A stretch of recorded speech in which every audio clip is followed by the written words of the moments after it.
ದೇಶದ 140 ಕೋಟಿ ಜನರಲ್ಲಿ 100 ಕೋಟಿ ಜನ ಕ್ರಿಕೆಟ್ ಮಾಡ್ತಾರೆ. ಇಂಥ ಕ್ರಿಕೆಟ್ ಕ್ಷೇತ್ರದಲ್ಲಿ ಭಾಗವಹಿಸಿದ್ದು ವೇದಿಕೆ ಭಾಗ್ಯ.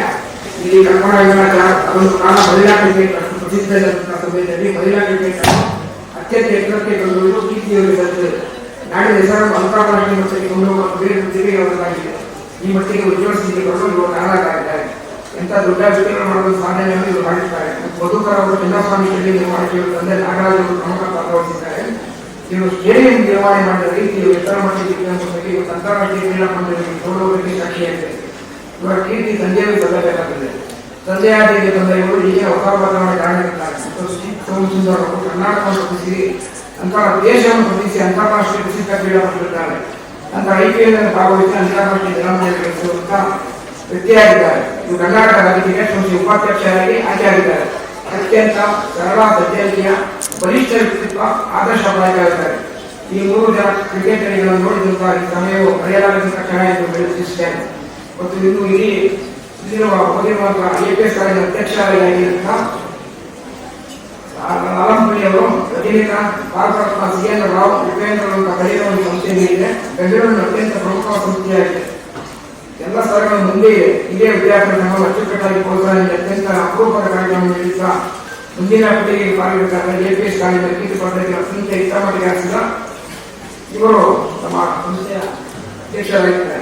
ನಮ್ಮ ಶ್ರೀಮತಿ ಜ್ಯೋತಿ ಅವರು ಕರ್ನಾಟಕ ಲೋಕೋತ್ಸವ ಕಾರ್ಯದರ್ಶಿಗಳು ಮತ್ತು ಕೈಮಗ್ಗ ಅಭಿವೃದ್ಧಿ ನಿಗಮದ ವ್ಯವಸ್ಥಾಪಕ ನಿರ್ದೇಶಕ ಕಾರ್ಯನಿರ್ವಹಿಸುತ್ತಾರೆ. ನಮ್ಮ ರಾಜ್ಯಕ್ಕೆ ಎಲ್ಲೇ ಕೊಡುಗೆ ಎಂದರೆ ತಪ್ಪಾಗಲಾರದು. ಸಮಾರಂಭಕ್ಕೆ ಮಂಡ್ಯ ಜಿಲ್ಲೆಯ ಶಶಿಕುಮಾರ್ ಅವರು ಆಗಮಿಸಿದ್ದಾರೆ. ಯುವ ನಾಯಕರು, ಅಪಾರ ಜನಬೆಂಬಲವನ್ನು ಹೊಂದಿರುವಂತಹ ಜನನಾಯಕ, ಉತ್ತಮವಾಗಿ ಸುಮಲತಾ ಅಂಬರೀಶ್ ಅವರ ಜಯಕ್ಕೆ ಪ್ರಮುಖ ಕಾರಣರಾಗಿದ್ದಾರೆ. ನಾಗತ್ರಳ್ಳಿ ರಮೇಶ್ ಅವರು ಅಂತಾರಾಷ್ಟ್ರೀಯ ಚರ್ಚಾ ಸ್ಪರ್ಧೆ ಮತ್ತು ಅಂತಾರಾಷ್ಟ್ರೀಯ ಪ್ರಶಸ್ತಿಗಳನ್ನು ಪಡೆದಂತಹ ಆ ವ್ಯಕ್ತಿ. ಮತ್ತು ಇಲ್ಲಿ ಪ್ರಾಂಶುಪಾಲಾಗಿ ನಮ್ಮ IPS ಕಾಲೇಜಿನ arts and science B Jayashree ಅವರು ಮತ್ತು ಎಂ ಸುರೇಶ್ ಅವರು ಮತ್ತು ಗೋಯಿಶೇರಿ ಕಾಲೇಜಿನ ಸಂಸ್ಥಾಪಕ ಕಾರ್ಯದರ್ಶಿಗಳು ಮತ್ತು MA ಜಗದೀಶ್ ಅವರು, ಚನ್ನಸಿಂಹಪ್ಪ ಅವರು ಮತ್ತು ಪ್ರಮುಖರು ಮತ್ತು ಉದ್ಯಮಿಯಾಗಿದ್ದ ಸಂಜಯ್ ಅವರು ಸಮಾರಂಭಕ್ಕೆ ಆಗಮಿಸಿದ್ದಾರೆ. ಮುರಳೀಧರವರು ಮತ್ತು ಹಲವಾರು ಪ್ರಮುಖರು ಸಮಾರಂಭಕ್ಕೆ ಆಗಮಿಸಿದ್ದಾರೆ. ಇಂತಹ ಒಂದು ಸಮಾರಂಭಕ್ಕೆ ನಮ್ಮನ್ನು ಪೂರಕವಾಗಿ ಸ್ವಾಗತಿಸಿದ್ದೇನೆ.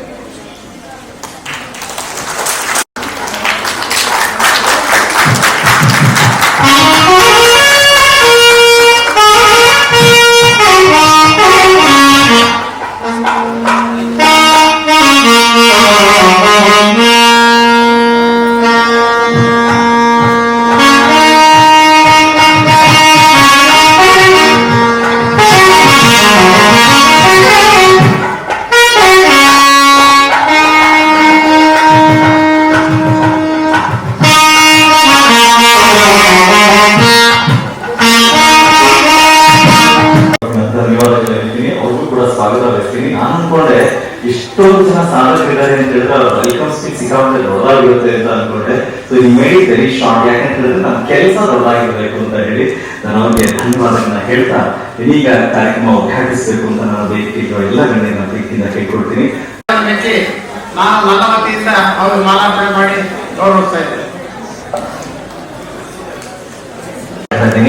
ಅದೇ ರೀತಿಯಾಗಿ ಇಡೀ ಕಾರ್ಯಕ್ರಮ ನೆನಪಲ್ಲಿ ಉಳಿಯೋದಕ್ಕೆ ಸ್ಟೇಜ್ ಮತ್ತೆ ವಿಡಿಯೋದಲ್ಲಿ ಸ್ನೇಹಿತರ ಜೊತೆಲಿದ್ದಾರೆ. ನಾವು ಕೂಡ ಥ್ಯಾಂಕ್ಸ್ ಕೂಡ ಧನ್ಯವಾದಗಳನ್ನ ತಿಳಿಸೋಣ ಈ ಸಂದರ್ಭದಲ್ಲಿ ವೇದಿಕೆಯಲ್ಲಿ.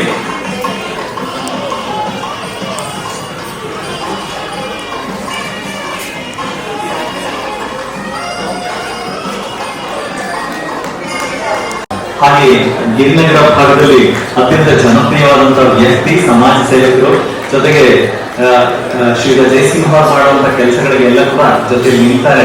ನಾನು ವಂದಿಸ್ತಾ ಇದ್ದೀನಿ, ಧನ್ಯವಾದಗಳನ್ನು ತಿಳಿಸ್ತಾ ಅಭಿನಂದನೆಗಳನ್ನ ಸಲ್ಲಿಸಲಾಗ್ತಾ ಇದೆ. ಇನ್ನು ವೇದಿಕೆಯಲ್ಲಿ ಶೈಲಾ ಪ್ರಕಾಶ್ ಜೊತೆಲಿದ್ದಾರೆ. ಶ್ರೀಮತಿ ಶೈಲಾ ಪ್ರಕಾಶ್, ನಾವೆಲ್ಲರೂ ಕೂಡ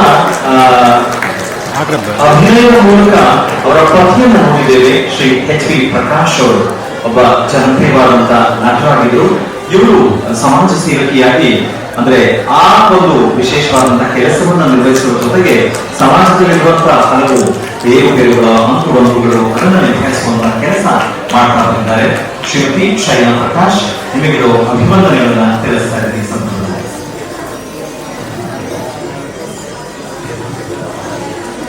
ಹಾಗೆ ಶ್ರೀಮತಿ ಹೇಮಾವತಿ ಅವರು, ನಾನು ಅವ್ರ ಬಗ್ಗೆ ಒಂದು ಮಾತು ನಾನು ವೈಯಕ್ತಿಕವಾಗಿ ಹೇಳಬೇಕು. ಯಾಕಂದ್ರೆ ನನ್ನ ಅಕ್ಕನ ಮಗ ಓದಿದ್ದು APS college and Hemavathi ma'am ಅಂದ್ರೆ is a special child. So Hemavathi ma'am in charge ತಗೊಂಡವರು, ಅವರು ಇವತ್ತು ಅಲ್ಲಿ ಕಾಲೇಜಲ್ಲಿ BCom ಅಲ್ಲಿ he was a topper. So ನೀವು ಪ್ರತಿ ಸಲ ಕಾರ್ಯಕ್ರಮಕ್ಕೆ ಕರೆಸ್ತೀರಾ ಸರ್. ಸೊ ಅದರಿಂದ ನಾವು ಹೇಮಾವತಿ ಮ್ಯಾಮ್ ಅಂತಾನೆ ಅವರು ಕರೆಯೋದು.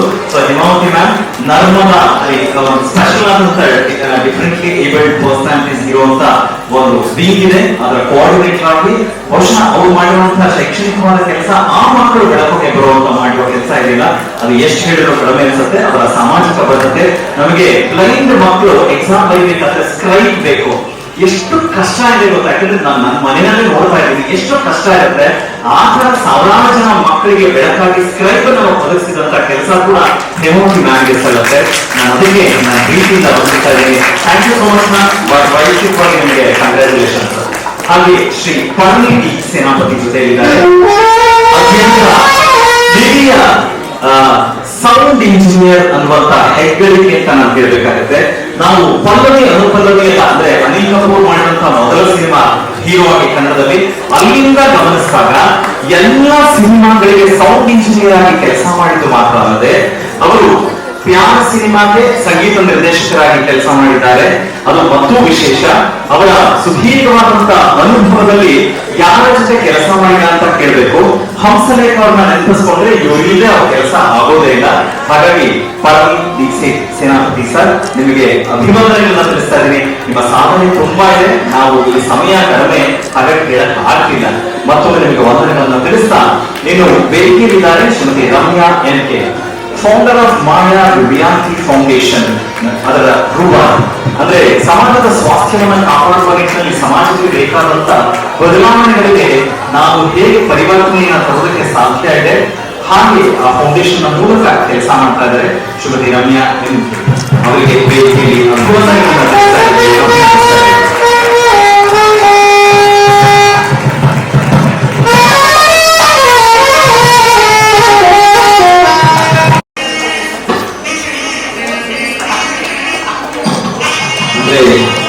ಈ ಶಾಲೆಯ ಮೂಲಕ ವಿಶೇಷವಾಗಿ ಜಯಸಿಂಹ ಅವರಿಗೆ ಆ ಭಾಗದಲ್ಲಿ ಅವರು ಜನಪ್ರಿಯ ಇರೋದ್ರಿಂದ ಒಂದು ಗೌರವವನ್ನ ಅವರಿಗೂ ಕೂಡ ನೀಡಲಾಗ್ತಾ ಇದೆ.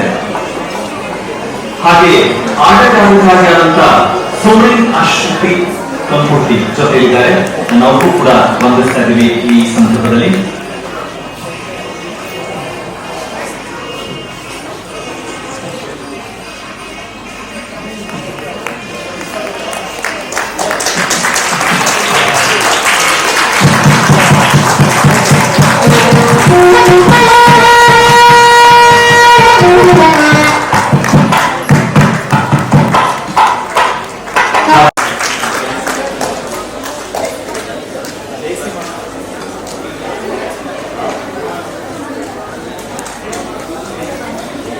ದಯಮಾಡಿ ಎಲ್ಲರೂ ಜೊತೆಗೆ ಇರಬೇಕು.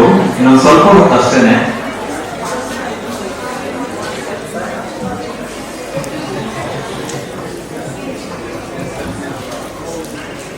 ಕಾರ್ಯಕ್ರಮ ಏನಂತ ಹೇಳಿದ್ರೆ followed by snacks. I think dinner ಅಂತಾನೆ ಅನ್ಕೊಳ್ಳಿ, ಮಾಡ್ಕೊಂಡೇ ಹೋಗ್ಬೇಕು ಅಂತ ಜಯಸಿಂಹ ಅವ್ರು ಹೇಳ್ತಾರೆ. ದಯವಿಟ್ಟು ಎಲ್ಲರ ಜೊತೆಲಿರಿ. ಹಾಗನ್ನ ಟೀಮ್ ಆನ್ ಸ್ಟೇಜ್ ಅಲ್ಲಿ ಇದ್ದಾರೆ. Thank you so much. Thanks for supporting and being with us. Thank you so much. ಆರಂಭದಲ್ಲಿ ಒಂದು ಗೀತೆಯನ್ನು ನಾವು ಪ್ಲೇ ಮಾಡಿದ್ವಿ, ಕೇಳಿದ್ವಿ. ಪ್ಯಾರ್ ಅನ್ನುವಂತ ಸಿನಿಮಾ ಅನಿಮೇಷನ್ ನಲ್ಲಿ ಪದವಿಯನ್ನು ಪಡ್ಕೊಳ್ತಾರೆ. ಜೊತೆಗೆ ಅವರ ವಿಶೇಷವಾದಂತಹ ಆಸಕ್ತಿ ಸಿನಿಮಾದ ನಿರ್ಮಾಣ ಅಂತ ಹೇಳಿದ್ರೆ ಹೆಣ್ಣು ಮಕ್ಕಳು ನಿರ್ಮಾಣದ ಕೆಲಸಕ್ಕೆ ಬರ್ತಾರೆ ಅಂದ್ರೆ ನಿಜವಾಗಿಯೂ ವಿಶೇಷ. ಹಾಗಾಗಿ ನಾನು ಅವರಿಗೆ ವಿಶೇಷ ಅಭಿನಂದನೆಗಳನ್ನ ತಿಳಿಸ್ತಾ ಅವರ ನಿರ್ಮಾಣದ ಕೆಲಸ, ಸಿನಿಮಾ ಜಗತ್ತಿನ ಕೆಲಸ ಮುಂದುವರಲಿ ಅಂತ ನಾವು ಕೂಡ ಆಶಿಸ್ತಾ ಇದ್ದೀವಿ ವೇದಿಕೆಯಿಂದ. ಹಾಗೆ ವೇದಿಕೆಯಲ್ಲಿ ಶ್ರೀಮತಿ ಶಿಲ್ಪಾ ಶೆಟ್ಟಿ ಜೊತೆ ಇದ್ದಾರೆ. ಚಾರ್ಟರ್ಡ್ ಅಕೌಂಟೆಂಟ್ ಆಗಿ ತಮ್ಮದೇ ಆದಂತ ನಿಲುವುಗಳ ಜೊತೆಗೆ ಕೆಲಸ ಮಾಡ್ತಾ ಬಂದಿದ್ದಾರೆ. ಬಹುಶಃ ನನಗನ್ಸುತ್ತೆ ಅವರ ವ್ಯಕ್ತಿತ್ವ ಹೇಗೆ ಅಂದ್ರೆ ಬಹುರಾಷ್ಟ್ರೀಯ ಕಂಪನಿಗಳು, ಅಂತಾರಾಷ್ಟ್ರೀಯ ಮಟ್ಟದಲ್ಲಿ ಬೇರೆ ಬೇರೆ ಸಂಸ್ಥೆಗಳ ಲೆಕ್ಕಾಚಾರದ ವಿಚಾರಗಳನ್ನ ಗ್ರಹಿಸಿ ಕೆಲಸ ಮಾಡುವ ಬಹು ಬೇಡಿಕೆ ಇರುವಂತಹ ವ್ಯಕ್ತಿ ಅದು ಚಾರ್ಟರ್ಡ್ ಅಕೌಂಟೆಂಟ್ ಅಂತ ಶಿಲ್ಪಾ ಶೆಟ್ಟಿ ಅವರ ಅಪಾರವಾದಂತಹ ಆ ಕ್ಷೇತ್ರದ ಸಾಧನೆಗೆ ನಮಗೊಂದು ಗೌರವ.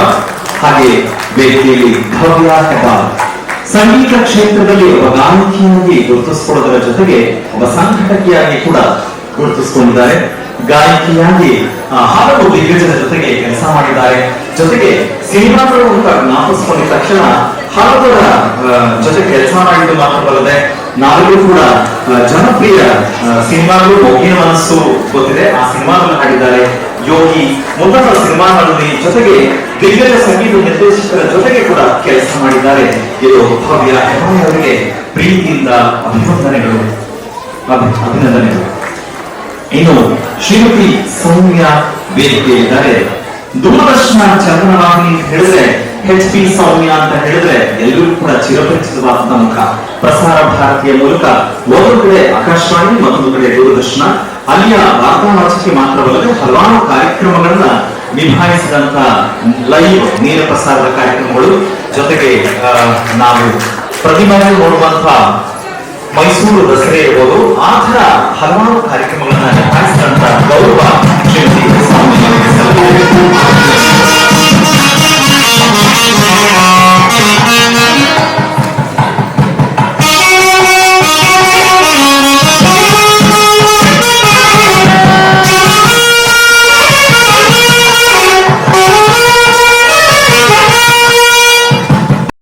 ಗಿರೀಶ್ಗೆ ಜೊತೆ ಇದ್ದಾರೆ. ಯಾಕಂದ್ರೆ ಸ್ನೇಹಿತರ ಬಳಗ ಅತಿ ಮುಖ್ಯವಾದದ್ದು. ಯಾಕಂದ್ರೆ ಸ್ನೇಹಿತರು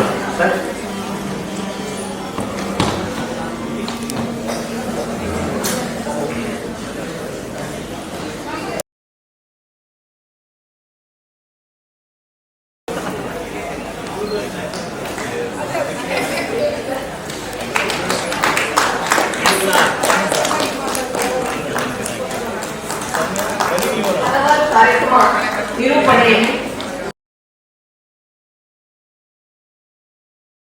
ಜವಾಬ್ದಾರಿಯ ಮೂಲಕ ಅವರು ಕಟ್ಟಿದಂತಹ ಬದುಕು ಬೇರೆ ಬೇರೆ ಊರುಗಳಿಗೆ ಸಂಚಾರ ಮಾಡುವ ಮೂಲಕ ಸರ್ಕಾರದ ಇನ್ನಿತರೆ ಜವಾಬ್ದಾರಿಗಳನ್ನ ವಹಿಸಿಕೊಂಡು ಮಾಡಿದಂತಹ ಕೆಲಸ ಇವತ್ತು ಎಲ್ಲರೂ ಕೂಡ ಮೆಚ್ಚುವಂತದ್ದು.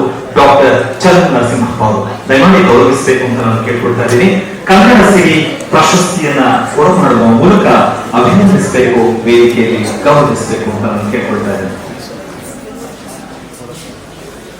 ಡಾಕ್ಟರ್ ಚರಣ್ ನರಸಿಂಹಪ್ಪ ಅವರು ಮಧ್ಯದಲ್ಲಿ ಕೂತಿದ್ದಾರೆ. ಓನ್ಲಿ ಮ್ಯಾನ್ ಆನ್ ಸ್ಟೇಜ್, ಇನ್ನೆಲ್ಲ ಹೆಣ್ಮಕ್ಳೇ ಇದ್ದಾರೆ.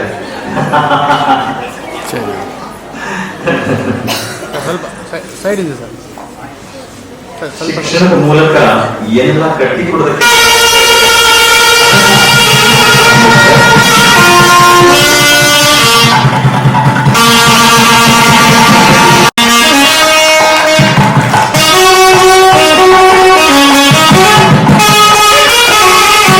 ಈಗಾಗಲೇ ಕಾರ್ಯಕ್ರಮದ ಆರಂಭದಲ್ಲಿ ನೀವೆಲ್ಲರೂ ಕೂಡ ಕೇಳಿದ್ರಿ, ಸಂಗೀತದಲ್ಲಿ ನಾವೆಲ್ಲರೂ ಕೂಡ ವಿಶೇಷವಾದ ಗೌರವ ಪಡೆಯುವ ರೀತಿಯಲ್ಲಿ ಅದನ್ನ ಆಸ್ವಾದಿಸುವ ರೀತಿಯಲ್ಲಿ ಮಾಡಿದ್ದು ಡಾಕ್ಟರ್ ಹೇಮಾ ಪ್ರಸಾದ್ ಮತ್ತು ತಂಡ. ಡಾಕ್ಟರ್ ಹೇಮಾ ಪ್ರಸಾದ್ ಅವರು GV ಅತ್ರಿಯವರ ಸಹೋದರಿಯಾದ್ರೆ, ಮತ್ತೊಂದು ಕಡೆ ಅವರದೇ ಅಸ್ತಿತ್ವದಲ್ಲಿ ಸಂಗೀತ ಗಂಗಾ ಸಂಸ್ಥೆಯನ್ನು ಮುಂದುವರಿಸಿ ಯಶಸ್ವಿಯಾಗಿ ಜವಾಬ್ದಾರಿಯುತವಾಗಿ ಅದನ್ನು ಮುನ್ನಡೆಸುವ ಕೆಲಸ ಮಾಡ್ತಾ ಬಂದಿದ್ದಾರೆ.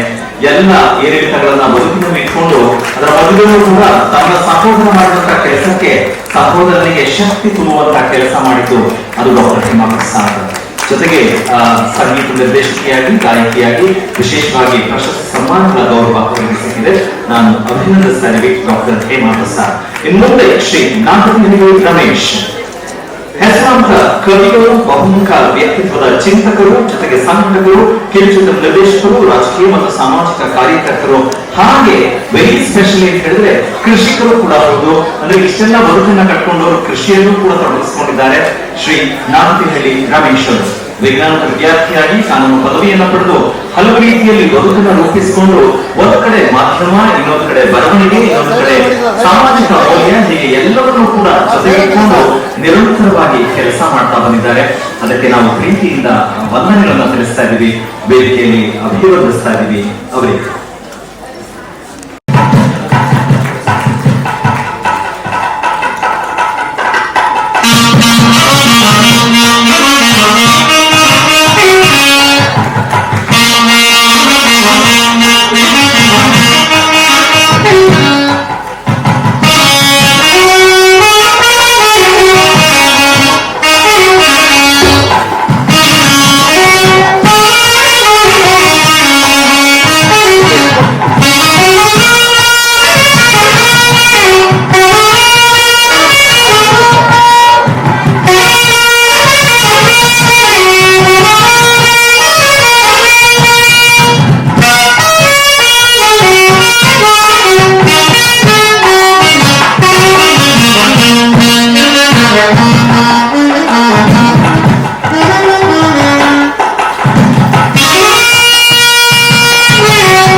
ತಮ್ಮದೇ ಆದಂತಹ ಅಸ್ತಿತ್ವವನ್ನ ಕಳೆದ 35 ವರ್ಷಗಳಿಂದ ಕೆಲಸ ಮಾಡ್ತಾ ಇದ್ದಾರೆ.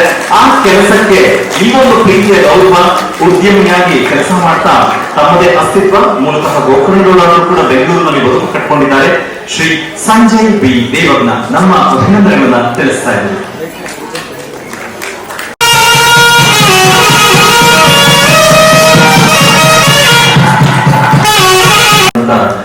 ಸಾಧನೆಯನ್ನು ಮಾಡಿದಂತಹ ವ್ಯಕ್ತಿ, ದಯಮಾಡಿ ವೇದಿಕೆಯಲ್ಲಿರುವಂತಹ ಇಷ್ಟು ಜನ ಗಣ್ಯರು ಜೊತೆಯಾಗಿ ಅವರನ್ನ ಗೌರವಿಸಬೇಕು ಅಂತ ನಾನು ಕೇಳ್ಕೊಳ್ತಾ ಇದ್ದೀನಿ. ಪ್ರೊಫೆಸರ್ ಬಿ ಜಯಶ್ರೀ ಅವರು MSc DISM ಹಾಗೆ MPhil ಮತ್ತು PhD ಈ ಎಲ್ಲ ಶೈಕ್ಷಣಿಕವಾದಂತಹ ಹೆಸರನ್ನ ಗಳಿಸಿ ಅಂದ್ರೆ ಸಾಧನೆಯನ್ನ ಮಾಡಿ ಅದರೊಟ್ಟಿಗೆ ತಮ್ಮದೇ ಆದಂತಹ ರೀತಿಯಲ್ಲಿ ಸಾಧನೆಯನ್ನ ಮಾಡಿದ್ದಾರೆ. ದಯಮಾಡಿ ವೇದಿಕೆಯಲ್ಲಿ ಪ್ರೊಫೆಸರ್ ಬಿ ಜಯಶ್ರೀ ಅವರನ್ನ ಅಭಿನಂದಿಸಬೇಕು ಅಂತ ನಾನು ಕೇಳ್ಕೊಳ್ತಾ ಇದ್ದೀನಿ. ದಯಮಾಡಿ ಎಲ್ಲ ಗಣ್ಯರ ಜೊತೆಯಾಗಿ ಪ್ಲೀಸ್ ಪ್ಲೀಸ್. ಶಿಕ್ಷಣದ ಮೂಲಕ ಬದಲಾವಣೆಯನ್ನು ತರುವುದಕ್ಕೆ ಸಾಧ್ಯ ಇದೆ. ಹಾಗೆ ಆ ಬದಲಾವಣೆಗೆ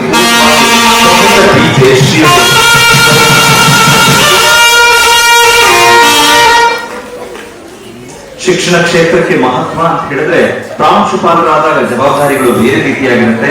ಹಾಗಾಗಿ ಅವರ ಸಾಧನೆಗೆ ನಾವೊಂದು ಗೌರವವನ್ನು ಸೂಚಿಸುವಂತಹ ಸಂದರ್ಭ. ವೇದಿಕೆಯಲ್ಲಿ ಪ್ರೊಫೆಸರ್ ಬಿ ಜಯಶ್ರೀ ಅವರು ಅಭಿನಂದನೆಗಳು. ಹಾಗೆ ಜೊತೆಯಲ್ಲಿದ್ದಾರೆ ಶ್ರೀ ಹನಕೆರೆ ಶಶಿಕುಮಾರ್ ಅವರು. ಸಮಾಜದಲ್ಲಿ ಸಮಾಜ ಸೇವೆ ಮಾಡಬೇಕು ಅನ್ನುವಂತಹ ಮನಸ್ಥಿತಿ ಬೇರೆ, ಆದ್ರೆ ನಿಜವಾಗಿಯೂ ಮನಪೂರ್ವಕವಾಗಿ ಸಮಾಜ ಸೇವೆ ಮಾಡಬೇಕು ಅಂದಾಗ ಅದರ ಮನಸ್ಥಿತಿ ಬೇರೆ. ಹಾಗೆ ಹನಕೆರೆ ಶಶಿಕುಮಾರ್ ಅವರು ಇವತ್ತು ನಾವು ನೋಡುವಂತ ಸಾಕಷ್ಟು ಜನರ ಬೇಡಿಕೆ ಇರುವಂತಹ ಜನನಾಯಕರಾಗಿ ಗುರುತಿಸಿಕೊಂಡಿದ್ದಾರೆ. ಅದರಲ್ಲೂ ಮಂಡ್ಯದ ಭಾಗದಲ್ಲಿ ಜನಪ್ರಿಯ ಜನನಾಯಕ. ಅಷ್ಟು ಮಾತ್ರ ಅಲ್ಲದೆ ನಾವು ಇಡೀ ಕರ್ನಾಟಕದಲ್ಲಿ ನಾವೊಂದು ಟಾಪ್ ರ್ಯಾಂಕಿಂಗ್ ವ್ಯಕ್ತಿಗಳನ್ನ ಯಾರನ್ನಾದ್ರೂ ಹೆಸರಿಸಿದ್ರೆ ಅವರ ಜೊತೆಗೆ ಅಂದ್ರೆ ಅವರೆಲ್ಲರೂ ಕೂಡ ಆತ್ಮೀಯತೆಯಿಂದ ಹೇಳ್ತಾರೆ, ಎಸ್ ನಮ್ ಶಶಿ ಸರ್, ನಮ್ ಶಶಿ ಅಂತ ಹೇಳ್ತಾರೆ. ಸೊ ಹಾಗೆ ಹನಕೆರೆ ಶಶಿಕುಮಾರ್ ಅವರ ಸಾಮಾಜಿಕ ಮೌಲ್ಯಕ್ಕೆ ನಮಗೊಂದು ಪ್ರೀತಿಯಿಂದ ಗೌರವ ನೀಡುವಂತ ಕೆಲಸ ವೇದಿಕೆ ಮೂಲಕ ಮಾಡಲಾಗ್ತಾ ಇದೆ. Shri Hanakere Shashikumar, thank you so much sir. ನೀವು ಜೊತೆಗಿರೋದಕ್ಕೆ ಜಯಸಿಂಹ ಅವರು ಹೇಳ್ತಾ ಇದ್ರು, ಎಲ್ಲರ ಬಗ್ಗೆ ಹೇಳ್ತಾ ಇದ್ರು, ತುಂಬಾ ವಿಶೇಷವಾಗಿ ಕೆಲಸಗಳನ್ನ ಮಾಡಿದ್ದಾರೆ, ನಮ್ಮ ಜೊತೆಗೆ ಸಪೋರ್ಟಿವ್ ಆಗಿ ಜೊತೆಲಿದ್ದಾರೆ ಅಂತ. Thank you sir, thank you so much. ಹಾಗೆ ಶ್ರೀ KN ಗೋವಿಂದಮೂರ್ತಿ ಅವರು NDTVಯ ಸೀನಿಯರ್ ವಿಡಿಯೋ ಜರ್ನಲಿಸ್ಟ್ ಆಗಿ ಕೆಲಸ ಮಾಡ್ತಾ ಇರುವಂತಹ ವ್ಯಕ್ತಿ. ಖುಷಿ ಅನ್ಸುತ್ತೆ, ನಾವೆಲ್ಲರೂ ಕೂಡ ಒಂದು ಸಂದರ್ಭದಲ್ಲಿ NDTV ಅಂತ ಹೇಳಿದಾಗ ಉಪಯೋಗಿಸಿ ಆ ಟಿವಿಯನ್ನ ವೀಕ್ಷಣೆ ಮಾಡುವಂತ ಕೆಲಸ ಮಾಡ್ತಾ ಇದ್ವಿ. ಆದ್ರೆ ನಮ್ಮ ಕನ್ನಡದವರು ಕೂಡ NDTVಯಲ್ಲಿ ಕೆಲಸ ಮಾಡ್ತಾರೆ. NDTVಯ ಮೂಲಕ ಹೆಗ್ಗಳಿಕೆಯನ್ನ ನಮ್ಮ ಕರ್ನಾಟಕಕ್ಕೆ, ಕನ್ನಡ ಭಾಷೆಗೆ ತಂದುಕೊಡ್ತಾರೆ. ಆ ನಿಟ್ಟಿನಲ್ಲಿ ಕೆಲಸ ಮಾಡ್ತಾರೆ ಅಂದ್ರೆ ಅದು ಆ ಹಿರಿಮೆ, ಪ್ರೌಢಿಮೆ. ಶ್ರೀ KN ಗೋವಿಂದಮೂರ್ತಿ ಅವರಿಗೆ ನಮ್ಮ ಪ್ರೀತಿಯ ಅಭಿನಂದನೆಗಳನ್ನು ನೀಡ್ತಾ ಇದ್ದೀವಿ ವೇದಿಕೆ.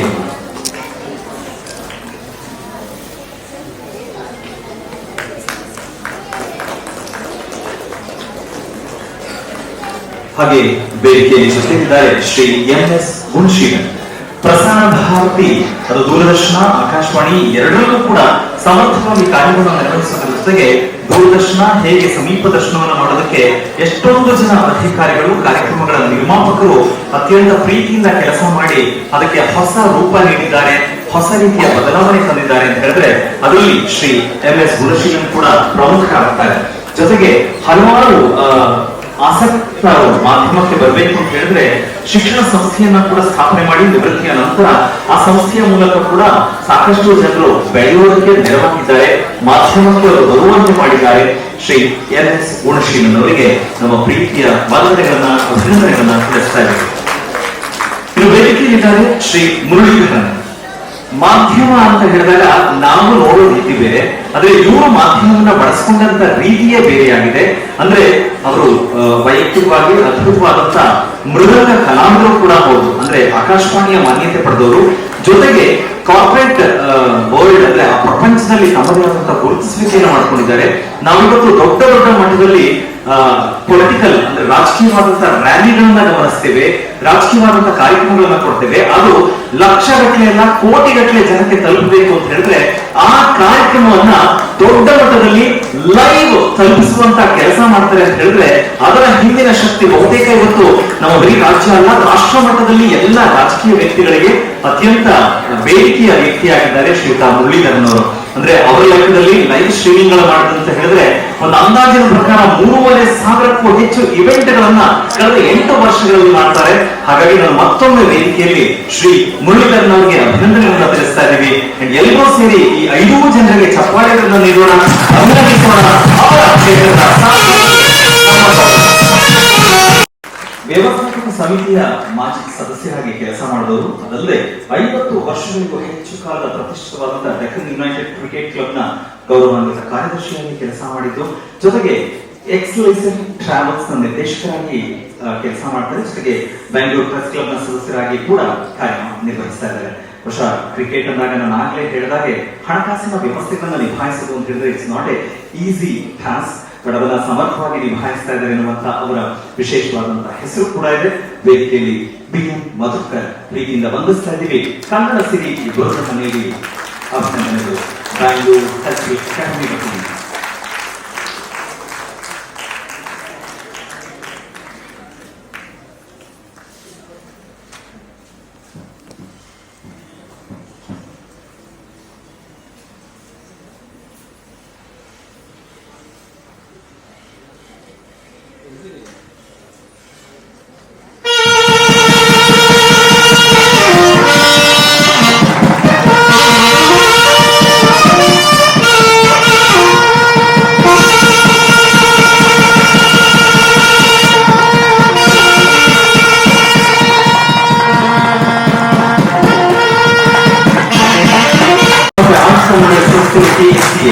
As a player, represented Karnataka from 1979 to 1997, served as a dependable wicket keeper and opening batter, playing a key role for both Karnataka and the South Zone teams.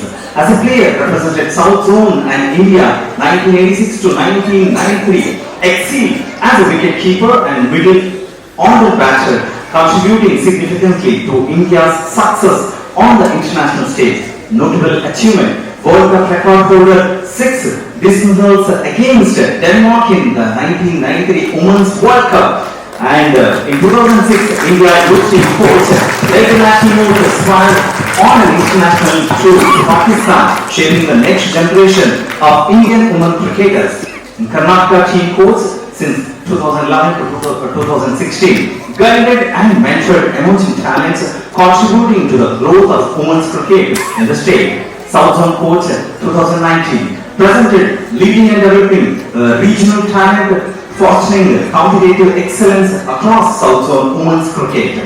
BCCI national selector 2019 to 2025, played a pivotal role in the shaping the Indian women's cricket curing top performing talent team by identifying and nurturing top across officer at Canara Bank. So ಪ್ರಸ್ತುತ Canara bank ನ ಅಧಿಕಾರಿಯಾಗಿ ತಮ್ಮ ಮತ್ತೊಂದು ವೃತ್ತಿ ಬದುಕನ್ನು ಕೂಡ ನಿಭಾಯಿಸ್ತಾ ಇದ್ದಾರೆ. ಅತ್ಯಂತ ಹೆಮ್ಮೆ ಅನ್ಸುತ್ತೆ. ಹೆಣ್ಣುಮಕ್ಕಳು ಎಲ್ಲವೂ ಕೂಡ ಮಾಡ್ತಾರೆ ಅನ್ನೋದಕ್ಕೆ ನಾವು ವೇದಿಕೆಯಲ್ಲಿ ಕಲ್ಪನಾ ಅವರನ್ನ ಅಭಿನಂದಿಸ್ತಾ ಇದ್ದೀವಿ. ಕನ್ನಡ ಸಿರಿ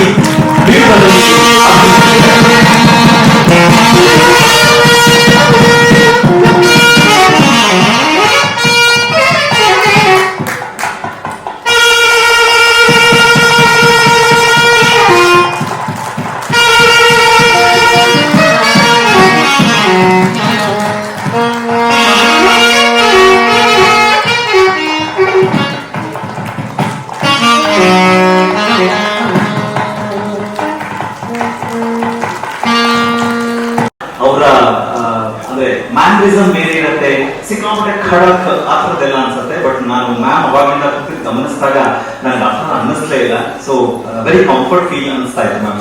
ಸೊ ನಿಮ್ಮ ಸಾಧನೆ ಬಗ್ಗೆ ಹೇಳೋದಾದ್ರೆ ಹಾಸನದಂತ ಒಂದು ಅದ್ಭುತವಾದಂತ ಊರಿನ ಹೆಣ್ಣುಮಗಳು, ಅಲ್ಲಿ ಹುಟ್ಟಿದಂತ ಹೆಣ್ಣುಮಗಳು ಅವರ ಶೈಕ್ಷಣಿಕವಾದಂತ ಅಧ್ಯಯನವನ್ನ ಗಮನಿಸಿದಾಗ ಅವರು SSLCಯಲ್ಲಿ ಇಡೀ ಜಿಲ್ಲೆಗೆ ಅತ್ಯುನ್ನತವಾದಂತಹ ಅಂಕಗಳನ್ನು ಪಡೆದಂತ ಹೆಗ್ಗಳಿಕೆ, ಜೊತೆಗೆ ಅವರ ಸಂಸ್ಥಾನ ಅಂತ ಹೇಳಿದ್ರೆ ರಾಮಾಯಣ ಮಹಾಭಾರತದ ಪರೀಕ್ಷೆಗಳನ್ನ ನಡೆಯುತ್ತೆ. ಆ ಪರೀಕ್ಷೆಯಲ್ಲಿ ಇಡೀ ಹಾಸನಕ್ಕೆ ಟಾಪರ್ ಆಗಿ ಗುರುತಿಸಿಕೊಳ್ತಾರೆ. ಜೊತೆಗೆ ಮೈಸೂರು ವಿಶ್ವವಿದ್ಯಾಲಯದಿಂದ BSc ಪದವಿಯನ್ನು ಪಡೆದು ಆ BScಯಲ್ಲಿ 3ನೇ ರ್ಯಾಂಕ್ ಪಡೆದಂತ ಹೆಗ್ಗಳಿಕೆ ಅವರಿಗೆ ಸಲ್ಲುತ್ತೆ. ಜೊತೆಗೆ MSc ಫಿಸಿಕ್ಸ್ ವಿಭಾಗದಲ್ಲಿ ಮಾಡಿದಂತಹ ಹೆಗ್ಗಳಿಕೆ ಮೈಸೂರು ವಿಶ್ವವಿದ್ಯಾಲಯದಲ್ಲಿ. ಜೊತೆಗೆ NSS ನ ಮೂಲಕ ಅತ್ಯಂತ ಅತ್ಯುನ್ನತವಾದಂತ ಒಬ್ಬ ಒಳ್ಳೆಯ ವಿದ್ಯಾರ್ಥಿ ಅನ್ನಿಸ್ಕೊಂಡಿದ್ದು ಕೂಡ ಹೌದು. ಜೊತೆಗೆ ಅವರ ಜಿಲ್ಲಾ ಮಟ್ಟದ್ದು, ರಾಜ್ಯ ಮಟ್ಟದ್ದು, ರಾಷ್ಟ್ರ ಮಟ್ಟದ್ದು NSS ಕ್ಯಾಂಪ್ಗಳನ್ನ ಅವರು ಭಾಗವಹಿಸಿ ಹಲವು ರೀತಿಯಲ್ಲಿ ಅವರಿಗೆ ಗುರುತಿಸುವಿಕೆಯನ್ನು ತಂದುಕೊಟ್ಟಂತ ಹೆಗ್ಗಳಿಕೆ. ಆರಂಭಿಕವಾಗಿ LICಯಲ್ಲಿ ಒಬ್ಬ ಕಾರ್ಯವನ್ನು ನಿರ್ವಹಿಸ್ತಾರೆ ಮೊದಲಿಗೆ. ಅದಾದ್ಮೇಲೆ ಅವರು ಫಿಸಿಕ್ಸ್ ಲೆಕ್ಚರರ್ ಆಗಿ ಕಾರ್ಯವನ್ನು ನಿರ್ವಹಿಸ್ತಾರೆ ABK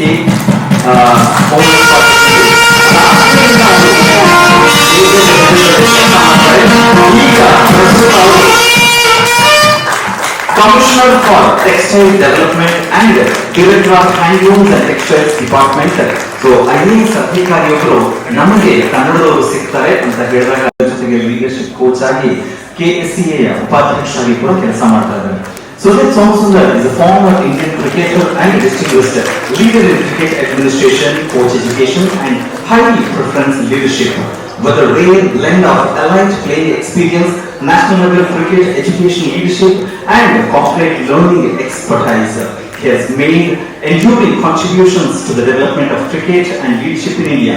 Sujit represented the country at the highest level and played alongside and against many of India's finest cricketers. His playing journey led to a strong foundation in understanding performances under pressure, team dynamics, leadership and the mental demands of allied sport. He is currently serving as Vice President of the Karnataka State Cricket Association, a role that reflects his standing and credibility within Indian cricket. In this capacity, he contributes to the strategic direction, governance and long-term development of cricket in Karnataka, a state renowned for its rich cricketing legacy and consistent production of high-quality players and leaders.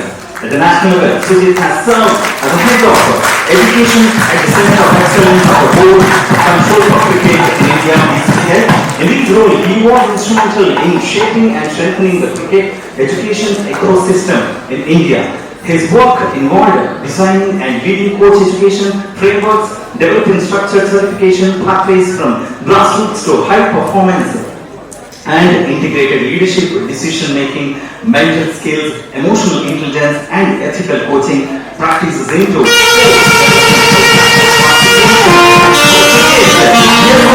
are really honored that we are felicitating you with the Kannada Siri title, Shri Sujit Somsundar. ಅಂತಾರಾಷ್ಟ್ರೀಯ ಕ್ರೀಡೆಯಲ್ಲಿ ಗುರುತಿಸಿಕೊಂಡ ವಿಶೇಷ ಸಾಧಕ. ಅದು Shrimati M Channamma, associate professor ಆಗಿ government first grade college ಚನ್ನಪಟ್ಟಣದಲ್ಲಿ ಕೆಲಸ ಮಾಡ್ತಾರೆ. ಹಾಗೆ ಅವರ ಪತಿ ಶ್ರೀ BS ಜಗದೀಶ್ ಅವರು ಅಸಿಸ್ಟೆಂಟ್ ಪೋಸ್ಟ್ ಮಾಸ್ಟರ್ ನಿವೃತ್ತಿಯನ್ನ ಹೊಂದಿದ್ದಾರೆ. ಜೊತೆಗೆ ಒಂದು ಕಡೆ ಅಂಚೆ ಇಲಾಖೆ, ಇನ್ನೊಂದು ಕಡೆ ಶಿಕ್ಷಣ, ಎರಡರ ಬಾಂಧವ್ಯದ ದಂಪತಿಗಳು ಇಲ್ಲಿ ಜೊತೆಯಲ್ಲಿದ್ದಾರೆ. ನಾನು ಮೊದಲಿಗೆ ಶ್ರೀಮತಿ ಎಂ ಚನ್ನಮ್ಮ ಜಗದೀಶ್ ಅವ್ರನ್ನ ಗೌರವಿಸಬೇಕು ಅಂತ ನಾನು ಕೇಳ್ಕೊಳ್ತಾ ಇದ್ದೀನಿ. ಚಾರ್ಟೆಡ್ ಅಕೌಂಟೆಂಟ್ ಅಂದ್ರೆ ಒಂದು ಶಾಲೆನ ನಿಭಾಯಿಸಕ್ಕೆ ಅಂತ ಹೇಳಿದ್ರೆ ಅಕೌಂಟೆನ್ಸಿ ಗೊತ್ತಿದ್ರೆ ಚೆನ್ನಾಗಿ ಲೆಕ್ಕಾಚಾರ ಇಡ್ತಾರೆ ಅಂತ ಬಹುಶಃ ಅವರಿಗೆ ಅಂತ ಸ್ಥಾನ ಸಿಕ್ಕಿದೆ. ಜೊತೆಗೆ ಅದಷ್ಟು ಮಾತ್ರ ಅಲ್ಲ, ಅದ್ಭುತವಾದಂತಹ ಸ್ಫೂರ್ತಿದಾಯಕ ಭಾಷಣಕಾರರು ಕೂಡ ಹೌದು. ಜೊತೆಗೆ ಬರವಣಿಗೆಯಲ್ಲೂ ಕೂಡ ತೊಡಗಿಸಿಕೊಂಡಿದ್ದಾರೆ. ಸರಿಸುಮಾರು 50ಕ್ಕೂ ಹೆಚ್ಚು ಪುಸ್ತಕಗಳು ಹೊರಬಂದಿದೆ. ಹಲವಾರು ಪ್ರಶಸ್ತಿಗಳು ಅವರಿಗೆ ಪುಸ್ತಕಕ್ಕೂ ಕೂಡ ಬಂದಿದೆ. ಜೊತೆಗೆ ಕರ್ನಾಟಕ ವಿಶ್ವಸಂಸ್ಥೆ ಯುನೆಸ್ಕೋ ಒಕ್ಕೂಟದ ಕಾರ್ಯನಿರ್ವಾಹಕ ಅಧ್ಯಕ್ಷರಾಗಿ ಕೆಲಸ ಮಾಡಿರಬಹುದು. RV ಕಾನೂನು ಕಾಲೇಜಿನ ಅಧ್ಯಯನ ಸಂಸ್ಥೆಯ ಅಧ್ಯಕ್ಷರಾಗಿ ಕೂಡ ಕಾರ್ಯವನ್ನು ನಿರ್ವಹಿಸ್ತಾ ಇದ್ದಾರೆ.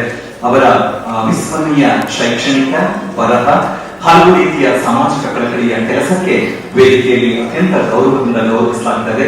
ಡಾಕ್ಟರ್ ವಿಷ್ಣು ಭರತ್ ಆಲಂಪಳ್ಳಿ ವೇದಿಕೆಯಲ್ಲಿ ಬ್ಯಾಂಗ್ಳೂರು ಕಲ್ಚರಲ್ ಅಕಾಡೆಮಿ ವತಿಯಿಂದ ಈ ಗೌರವವನ್ನು ನೀಡಲಾಗ್ತಾ ಇದೆ. ದಯಮಾಡಿ ಪ್ರಶಸ್ತಿಗಳನ್ನ ವೇದಿಕೆಯಲ್ಲಿರುವಂತವರೇ ನೀಡಿದ್ರೆ ಕಾರ್ಯಕ್ರಮದ ಶೋಭೆ ಹೆಚ್ಚು ಅಂತ ನಾನು ಅಂದ್ಕೊಳ್ತೀನಿ. ಸರ್, ಒಬ್ಬೊಬ್ರು ಕೂಡ ಜೊತೆ ಸೇರ್ಕೊಡಿ sir. It's a very memorable moment. ವೇದಿಕೆಯಲ್ಲಿ ಗೌರವಿಸ್ತಾ ಇದ್ವಿ ಡಾಕ್ಟರ್ ವಿಷ್ಣು ಭರತ್ ಆಲಂಪಳ್ಳಿ.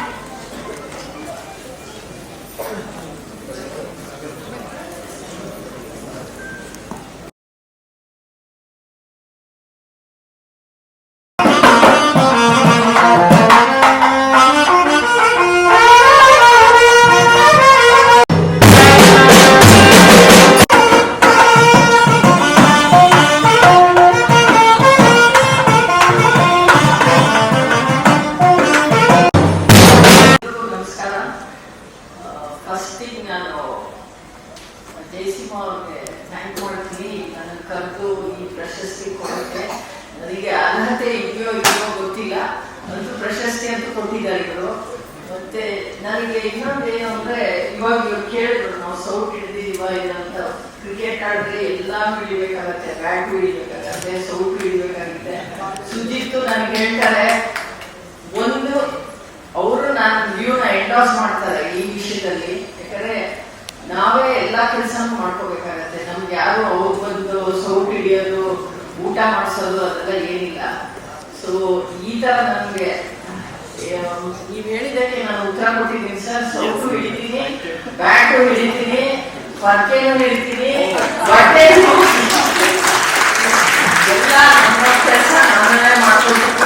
ನಮಗೆ ಇಷ್ಟು ನಾನು ಆ್ಯಕ್ಚುಲ್ ಆಗಿ ಓದಿದ್ದೆಲ್ಲ ಆರ್ಡಿನರಿ ಮಿಡಲ್ ಸ್ಕೂಲಲ್ಲಿ ಓದಿದ್ದು, ಗವರ್ಮೆಂಟ್ ಸ್ಕೂಲಲ್ಲಿ ಓದಿದ್ದು. ನಾನು ಅಷ್ಟು ಚೆನ್ನಾಗೆಲ್ಲ ಮಾತಾಡೋಕ್ಕೆಲ್ಲ ಬರಲ್ಲ ನನಗೆ. ನಾನು ಯಾವಾಗಲೂ ವಿಕೆಟ್ ಇದ್ದೇನೆ ಇರೋದು. ಸೊ ನನ್ನ ಕೆಲಸ ಏನಿದ್ರು ಬ್ಯಾಕ್ಗ್ರೌಂಡಲ್ಲೇ ಇದೆ. Thank you very much Jayasimha ಅವರೇ, ನನಗೆ ಕಳಿಸಿ ಈ ಅವಾರ್ಡ್ ಕೊಡೋಕ್ಕೆ. Thanks everyone. Patient speech ಕೇಳಿದ್ದಕ್ಕೆ ಥ್ಯಾಂಕ್ ಯು. ನೀವೆಲ್ಲ ಇಲ್ಲಿ ಕೂತಿದ್ದೀರಾ with lot of patience. First I like to say good evening to all of you. ಆಮೇಲೆ ನಮ್ಮ ಗಣ್ಯರು ವೇದಿಕೆ ಮೇಲೆ achievers in their own field ತುಂಬಾ ನನಗೆ ಇನ್ಸ್ಪೈರ್ ಆಗ್ತಾ ಇದೆ. ತುಂಬಾ ಅಚೀವ್ ಮಾಡಿರೋರು ನನ್ನ ಸ್ಟೇಜ್ ಮೇಲೆ ನನ್ನ ಜೊತೆ ಕೂತ್ಕೊಂಡಿದ್ದಾರೆ. ಇವತ್ತು ನೈಸ್ ಈವ್ನಿಂಗ್. ಯೂಶಲಿ ಈ ಟೈಮಲ್ಲಿ ನಾವು ಈ ಟ್ರಾಫಿಕ್ ನೋಡ್ತೀವಿ ಅಥವಾ ಈ ಹಾರ್ನ್, ಈ ಸೌಂಡ್ ನಾವು ಕೇಳ್ಕೊಂಡು ಮನೆಗೆ ಬೇಜಾರ ಹೋಗ್ತೀವಿ. ಬಟ್ ಇವತ್ತು ತುಂಬಾನೇ ಖುಷಿ ಆಯಿತು. ಬರ್ತಿದ್ದಂಗೆ ನಾವು ಒಳ್ಳೆ ಸಾಂಗ್ಸ್ ಕೇಳಿದ್ವಿ, ನೃತ್ಯ ಕೂಡ ನಾವು ನೋಡಿದ್ವಿ. ಬ್ಯಾಂಗ್ಳೂರ್ ಕಲ್ಚರಲ್ ಅಕಾಡೆಮಿಗೆ ನಾನು ಧನ್ಯವಾದ ಸಲ್ಲಿಸಕ್ಕೆ ಇಷ್ಟಪಡ್ತೀನಿ for this wonderful evening. So ನಾನು ಇವತ್ತು ನಿಮ್ಮೆಲ್ಲರ ಮುಂದೆ stand here with a lot of gratitude and humility. ಈ ಪ್ರಶಸ್ತಿ ನಮ್ಮ Kannada Siri award very important. Not just because it's a recognition. ನನಗೆ ಐ ವ್ಯಾಲ್ಯೂ ದಿಸ್ ಯಾಕೆಂದ್ರೆ ಇಟ್ಸ್ ಅನ್ ಎನ್ಕರೇಜ್ಮೆಂಟ್. ನನಗೆ ಈಗ ಆಗಲೇ ಅರ್ಧ 50 ದಾಟ್ಬಿಟ್ಟಿದ್ದೀನಿ, ಅರ್ಧ ಸೆಂಚುರಿ ಹೊಡೆದ್ಬಿಟ್ಟಿದ್ದೀನಿ ನನ್ನ ವಯಸ್ಸಲ್ಲಿ. ಈಗ ನಾನು ರಿಲ್ಯಾಕ್ಸ್ ಮಾಡೋಣ ಅನ್ನೋದು ಒಂದು ಸ್ಟೇಜಿಗೆ ಬಂದಿದ್ದೀನಿ ಒಂದು ಥರದಲ್ಲಿ. ಆದರೆ ಈ ಒಂದು ಪ್ರಶಸ್ತಿ it's a reminder and encouragement that I can continue to contribute with a lot of responsibility. ನಾನು ನನ್ನ ಫೀಲ್ಡಲ್ಲಿ ನನಗೆ ಕ್ರೀಡೆ ಹಾಗೂ ಎಜುಕೇಷನ್ ಎರಡು ತುಂಬಾ ಮುಖ್ಯವಾದ ಎರಡು ಆಸ್ಪೆಕ್ಟ್ ನನ್ನ ಲೈಫಲ್ಲಿ. ಸೊ ಕ್ರೀಡೆ ನಿಮಗೆಲ್ಲರೂ ಗೊತ್ತಿರೋ ಹಾಗೆ it's given me my identity. ನಾನು when I was 13 years old, 7th standard ಇಂದನೂ ನಾನು ಕ್ರಿಕೆಟ್ ಆಡ್ಕೊಂಡು ಬಂದಿದ್ದೀನಿ. ಆದರೆ ಈ ನಮ್ಮ ಒಂದು ಸೌತ್ ಇಂಡಿಯಾದಲ್ಲಿ ಇನ್ನೊಂದೇನು ನಮ್ಮ ಸಂಸ್ಕೃತಿ ಅಂದರೆ ಎಜುಕೇಶನ್ ತುಂಬಾ ಮುಖ್ಯ. ಮನೆಯಲ್ಲಿ ನೀನು ಆಟ ಆಡಪ್ಪ, ಬಟ್ ಮೈದಾನದಲ್ಲಿ ನೀನು ಆಟಗಾರ, ಶಾಲೆಯಲ್ಲಿ ನೀನು ವಿದ್ಯಾರ್ಥಿ. ಸೊ ಅದ್ರ ಮೇಲೂ ಗಮನ ಕೊಡಬೇಕು ಅಂತ ನನಗೆ ಮನೆಯಲ್ಲಿ ಎನ್ಕರೇಜ್ಮೆಂಟ್ ಇತ್ತು. ನನಗೆ ಇಬ್ಬರು ಅಕ್ಕಂದಿರು, ಅವರ ಒಂದು ಸಪೋರ್ಟ್ ಇಂದ ಎಜುಕೇಷನ್ ಕೂಡ ನಾನು ಪ್ಯಾರಲಲ್ ಆಗಿ as an engineer and management graduate MBA ಮಾಡಿದ್ದೀನಿ. ಈಗ PhD ಮಾಡ್ತಾ ಇದ್ದೀನಿ. ಸೊ ಅದರಿಂದ ನಾನು ಏನೇ ಒಂದು ಚೂರು ಕಾಂಟ್ರಿಬ್ಯೂಟ್ ಮಾಡಿ ಕ್ರಿಕೆಟ್ನಲ್ಲಿ ಹಾಗೂ ಎಜುಕೇಷನಲ್ಲಿ ಅದು ಕಾರಣರಾಗಿರೋರು ನಮ್ಮ ಗುರುಗಳು, ನಮ್ಮ ಮೆಂಟರ್ಸ್ ಆಗಿರ್ಬೋದು, ಟೀಚರ್ಸ್ ಆಗಿರ್ಬೋದು, ನಮ್ಮ ಫ್ರೆಂಡ್ಸ್, ಜೊತೆಗೆ ಓದಿರುವಂಥ ಫ್ರೆಂಡ್ಸ್, ಆಟಗಾರರು, ಪ್ಲೇಯರ್ಸ್, ಆ್ಯಂಡ್ ಎಲ್ಲದಕ್ಕಿಂತ ಮುಖ್ಯವಾಗಿ ನಮ್ಮ ತಂದೆ ತಾಯಿ.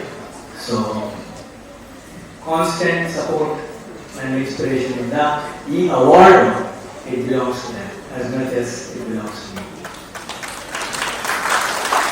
ನಾನು ಹೇಳಿರೋ ಹಾಗೆ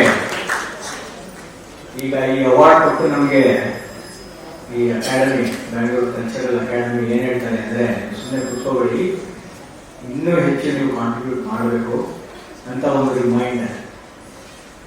ಸೊ ಅದನ್ನು ಐ ಗ್ರೇಷಿಯಸ್ಲಿ ಆಕ್ಸೆಪ್ಟೆಡ್.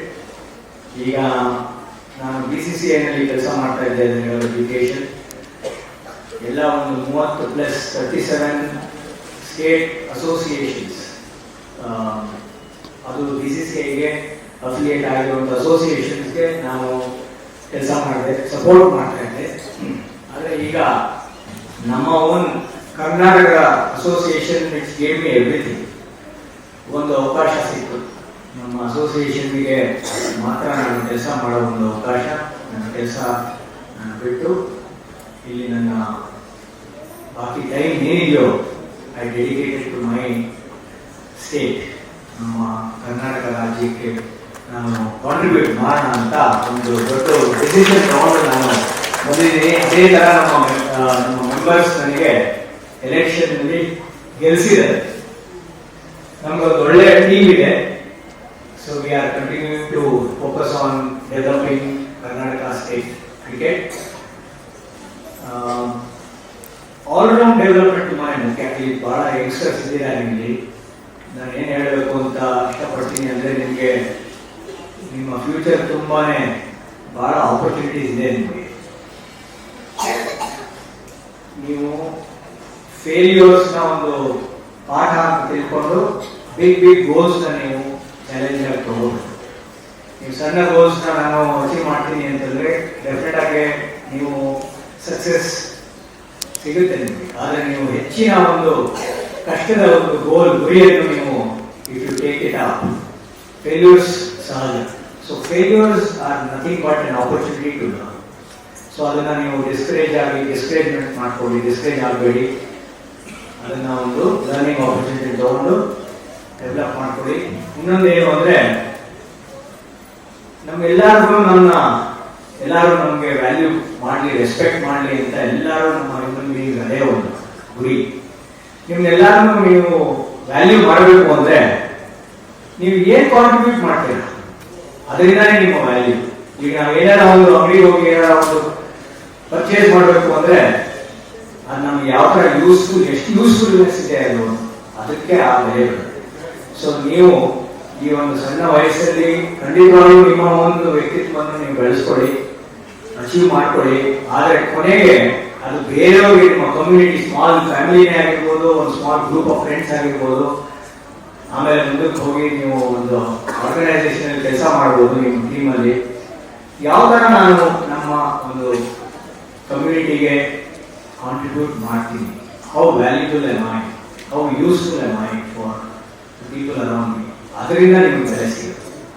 ನಿಮ್ಮ ಓನ್ ಅಚೀವ್ಮೆಂಟ್ಸು, ನಾನು ನಮ್ಮ ಈ awards, man of the match, runs, wickets score ಮಾಡಿದಾಗ ಅವಾರ್ಡ್ಸ್ ಬರ್ತಾ ಇತ್ತು. ಬಟ್ ಇವತ್ತಿನ ಅವಾರ್ಡ್ ತುಂಬಾನೇ ಸ್ಪೆಷಲ್. ಯಾಕೆ ಅಂದ್ರೆ ನನ್ನ ಒಂದು ಕಾಂಟ್ರಿಬ್ಯೂಷನ್ಗೆ award.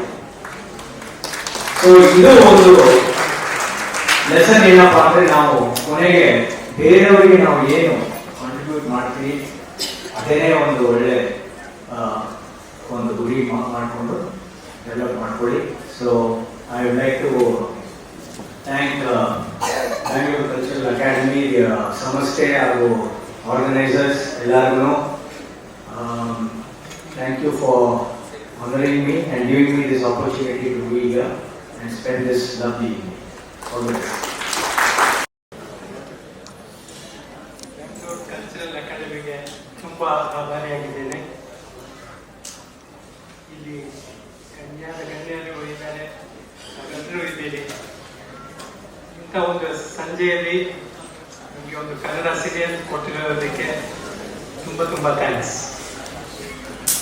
Education is the gateway for any progress or development. All of you be knowing that India failed in agriculture, industrialization, and India shined because of IT and BT. All because of education. We had prepared the children for the whole world, and we are seeing the progress now. So as he said, at APS, we make everybody all-rounder. Not only a batsman, or not only a bowler, or a fielder. If he fails in the batting, he can bowl, he can also contribute in the development. That is the speciality of APS. It is a 91 years old institution. We have preschool to PhD. We have 14 institutions.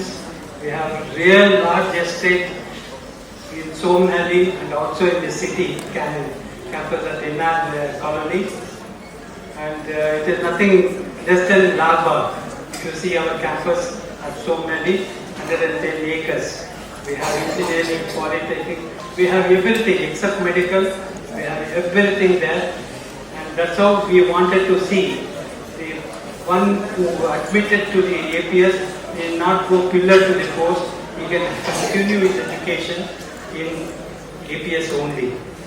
So, Rajinikanth, superstar Rajinikanth ಅವರು, ಉಪೇಂದ್ರ ಅವರು, Bharat Ratna CNR Rao ಅವರು, ಪದ್ಮವಿಭೂಷಣ್ ರುದ್ರ ನರಸಿಂಹ ಅವರು, ಅನೇಕ ಜನ ಆಗಿದ್ದಾರೆ.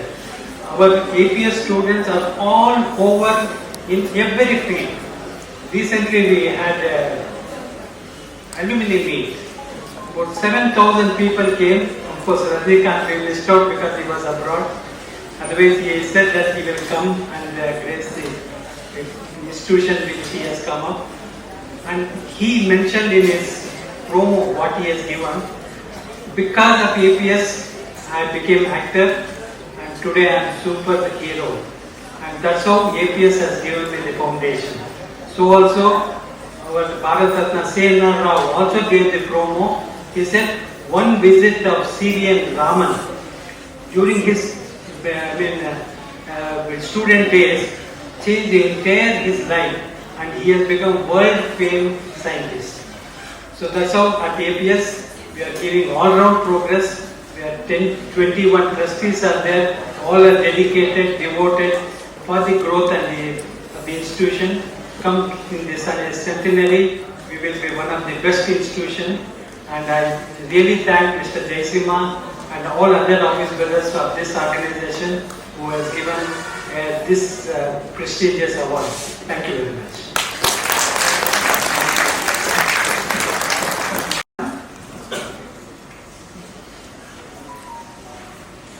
Bangalore Cultural Academy Kannada Siri award ಇದನ್ನು ನಮಗೆ ಯಾಕೆ ಕೊಟ್ಟರು ಅಂತ ಜಯಸಿಂಹ ಅವರು ನಮಗೆ ಹೇಳಿದೆ.